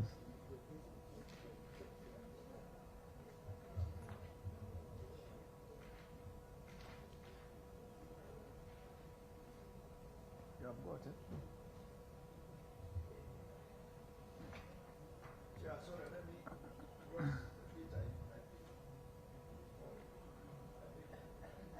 Okay, maybe you'll have to lay your phone on table.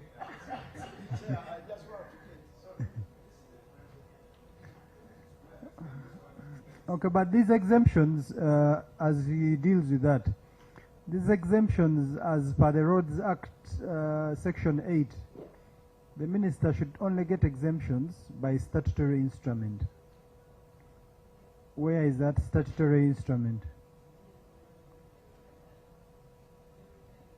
Is your microphone on? Every time the minister is requested for an exemption, we write to Solicitor General and they issue an instrument. So you will share with us all those statutory instruments? Yes, Honorable Chair. Okay. Mm-hmm. Sorry, them. Honorable Swak, have you taken enough photos? Yes, they only showed me one page of the 25, wasn't it 25 billion? Not so, engineer? Yes, it is. And the 1.6 is item 2.5. 2 points. The overload control system. Okay. Thank you. So,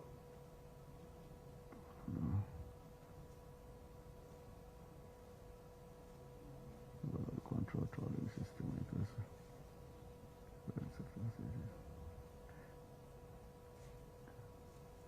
Chair. We want to wind up. Yeah, they are saying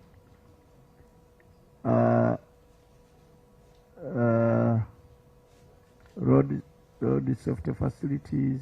What are these? Okay. Then tolling system and the independent traffic monitoring system. So, Chair, according to this, it is for Ingis. So this tolling system, wanted to know how they were installed, the tolling system, and vis-a-vis what the Chinese, because it was express highway with the tolling. So now that you paid this, and also UNRWA had paid the Chinese to construct and install. So this one is for another day. But as we said, Joan said she was doing a dissertation. So, Chair, to me, is this and so now, engineer, you think Igis didn't do this? You think now Pinnacle, the Ugandan, is the one you want to give this most expensive thing to do when the other person who was supposed to do it in 5 years did not do? Now you want Ingis to do it in what? In 1 year? Are you fair? When a French farm failed to do it, or you did not get a site for it to do, and now you want to give brothers Pinnacle in just 1 year? Do you think they will do it in 1 year? Because you said that you have failed to get a place. Haven't you now got a flat place? Chair, we intend to, after completion of the northern bypass, we intend to install the way in motion, one way in motion, on the flat area transiting from northern bypass to expressway. That will give us an idea of enforcement of overload control onto the expressway. If you notice, that place is flat. And then secondly, we also intend to activate the fixed way bridges. We intend to activate 3 fixed way bridges just before the toll plaza, at every toll plaza from Busega, Kajansi, and Impala. That's an operation and maintenance issue which can easily be, it's a low-hanging fruit that we can easily deliver, because we need to control the loading on the road. Members, we are going to send There that is, entire there is document. another thing for skills transfer. In the contract? Yes. The way it was. Can we know the 200 million which you gave to Ingis? Which people did they train? The trains transfer. The way the URC was, where did they go? Is it where Joan went for training? What? So, can we know the 200 million for skills transfer? Which people are trained and where? And having been trained, are they the ones working in now the express toll, or you trained people and they went away? So is it 200? Engineer, you check. Joan is very clear. Joan, it is how much money? Honorable, it's 200 million. And which skills were these? And which people? This is where I want Ingis now, since they are here, through our AO chair. Please. Yes, Ingis, the 200 million. Can we know which people you trained, when, where, and which skill did you train them in? And how did you choose those people? And if you have, can we have a list and the module and the professionals who taught? Chair. So thank you very much, Chair. In my position, I wouldn't be able to tell you we trained, X number of people, but I'm more than happy to actually send an email to them and ask them to provide. But what I know is that anybody who was trained was nominated by the employer. Now, Council. Yes. The general manager of Aegis was Ivan Katamba, and is now the general manager of Pinnacle. So he knows the people he trained. Thank you, Chair. Yeah, but it's okay if it's out. Okay. Say it's like you, Chair. Pinnacle is Aegis Uganda, isn't it? Which is okay. Let's allow the gentleman to... Thank you, Chair and honorable members. Indeed, that money was paid for a training in India of the project manager at the time, contract manager, and other participants who are... I don't have the exact number. I can get that for you, and there is a report on it, but there were quite a big team.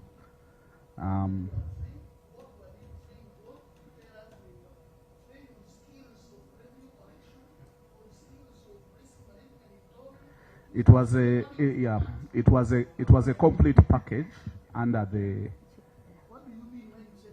Okay, the number of sessions they went through under road operations that had to deal with toll operations, incident management, and other aspects of this. Yes, I can be able to get a report. Joanne, she has information because I have other questions. Before Joanne comes in, We are adding a comment, then you come in. members, you know you have plenary. Colleagues, let us be clear. When we get external financing and we say capacity transfer knowledge, you transfer knowledge to the stakeholders within the organization that is being advanced the loan. We are not looking for project managers. Those are private people still. The capacity should have come to Ministry of Works. Is that true that they trained project managers of an external firm? So can we know those that were trained internally? Through you, Chair, I would like to confirm that the 200 million was spent on Ministry of Works officials who are currently part of the project management team. So we went with I personally traveled with the team to India. We traveled to India in the city of New Delhi, and we were trained under the Indian Academy of Highway Engineers. We were trained in 5 aspects: operation and maintenance, structuring of contracts of operation and maintenance, tolling systems, development and supervision, as well as general management of organization of India's organization in terms of their tolling framework. Through that training, a team of, the number is off head.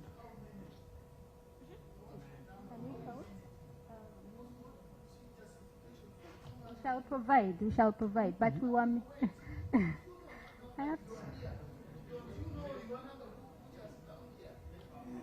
Joanne. Okay, the number, we can get it. Joanne, the ministry was also facilitating you. Yes, the ministry paid our air ticket through the 200 million as well as the per diem allowances. So it was the ministry that spent the money, not Pinnacle or Aegis. Oh no, through the contract. So through Aegis. This The money went to Aegis to train. No. This money is what we call a provisional sum. The contract has the contract manager can explain further what a provisional sum, how a provisional sum is done, but it No, is we just want to know who was managing the money. Aegis managed the money, but authorized by the ministry. And you don't know the number of people. No, we know. I just have to check. Let's find the record.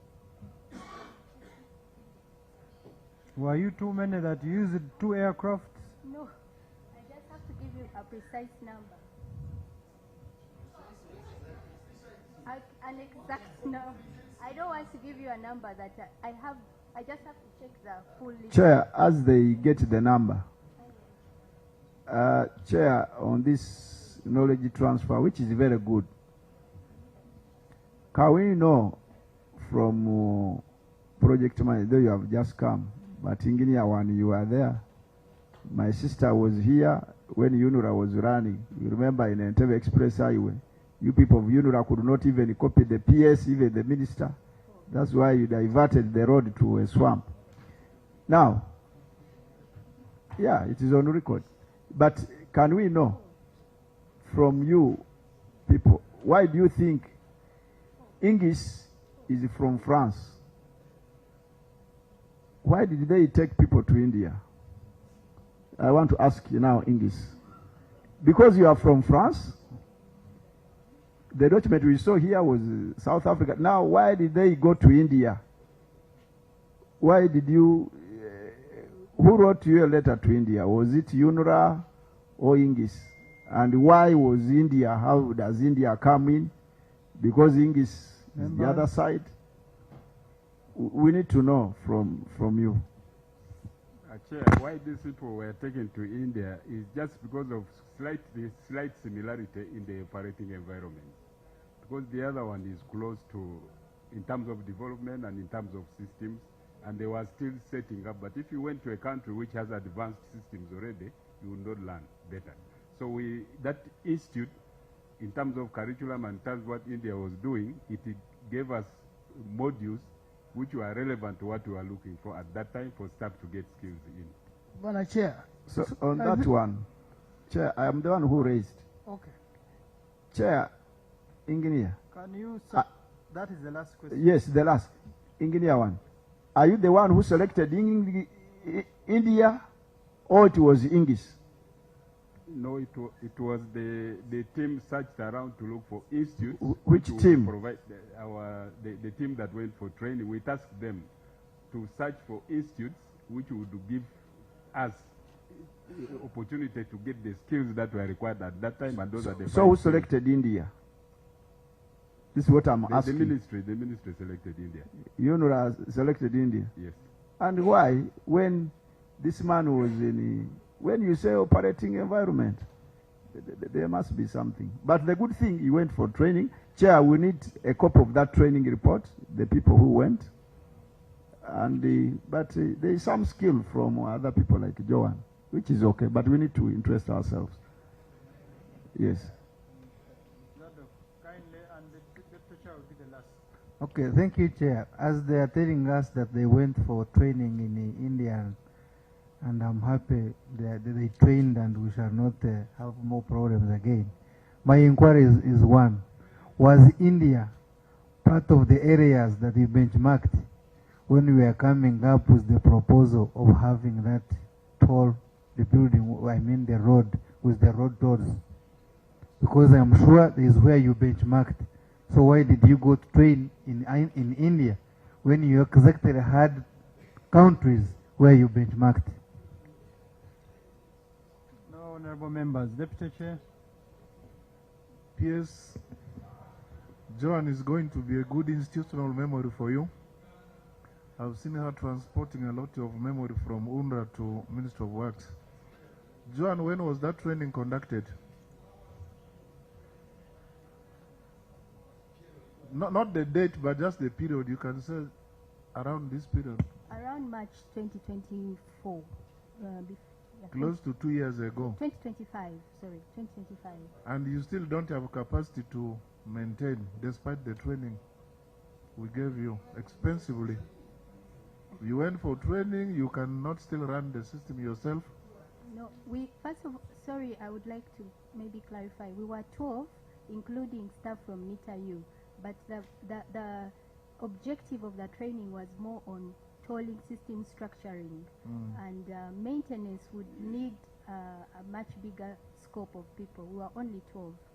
So we want to charge you with the responsibility of ensuring that as this other contract of Pinnacle ends, you will have designed our own structure. Okay. 2, and lastly, Pinnacle, are you there? Are you the same company doing some water project in Okolo, in West Nile? No, sir. Is that a different Pinnacle? I believe so. You are very sure? That is Pinnacle West Nile. There's a Pinnacle in West Nile. I'm sure, sir. Which has failed to compensate project affected persons. That's not us. That's not the good Pinnacle you. Yes, please. Okay, thank you. We shall find out. Okay, so we are going to submit more questions, and we need written responses. Every response must come with a supporting document, and this is to your benefit. Similarly, Pinnacle, these financial variances, we are going to submit everything in detail. Everyone deserves the right to a fair hearing, and you respond in writing. Every response should be not later than Wednesday next week. On Wednesday next week, we are going to have a visit to the toll, because we must do it in order for us to complete our investigations and our report. We will come in 2 groups, and we shall pick any of the 3 tolls, 2 tolls, to visit at the same time.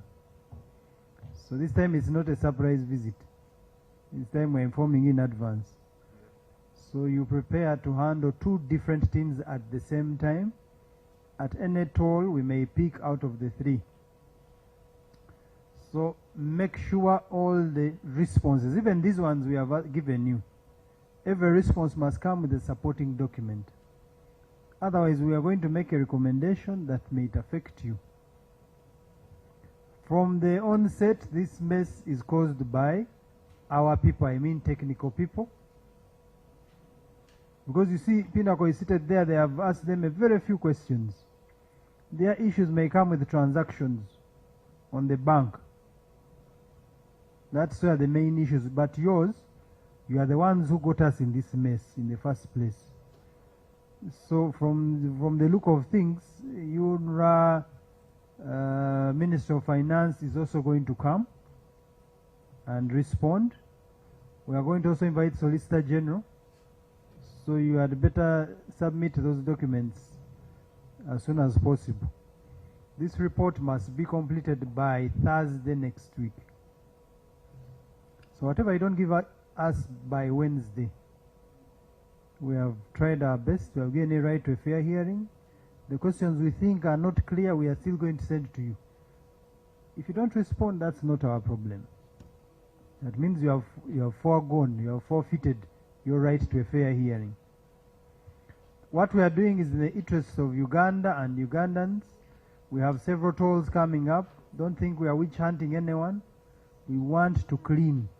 Whoever was responsible for getting us in this mess must be uprooted even before other tolls are set up. So we have served, we will serve, and we will be of service. I wish you a nice day and a good afternoon. Any question you need to be responded to, we are going to put it in writing. Kindly share those questions with the clerk.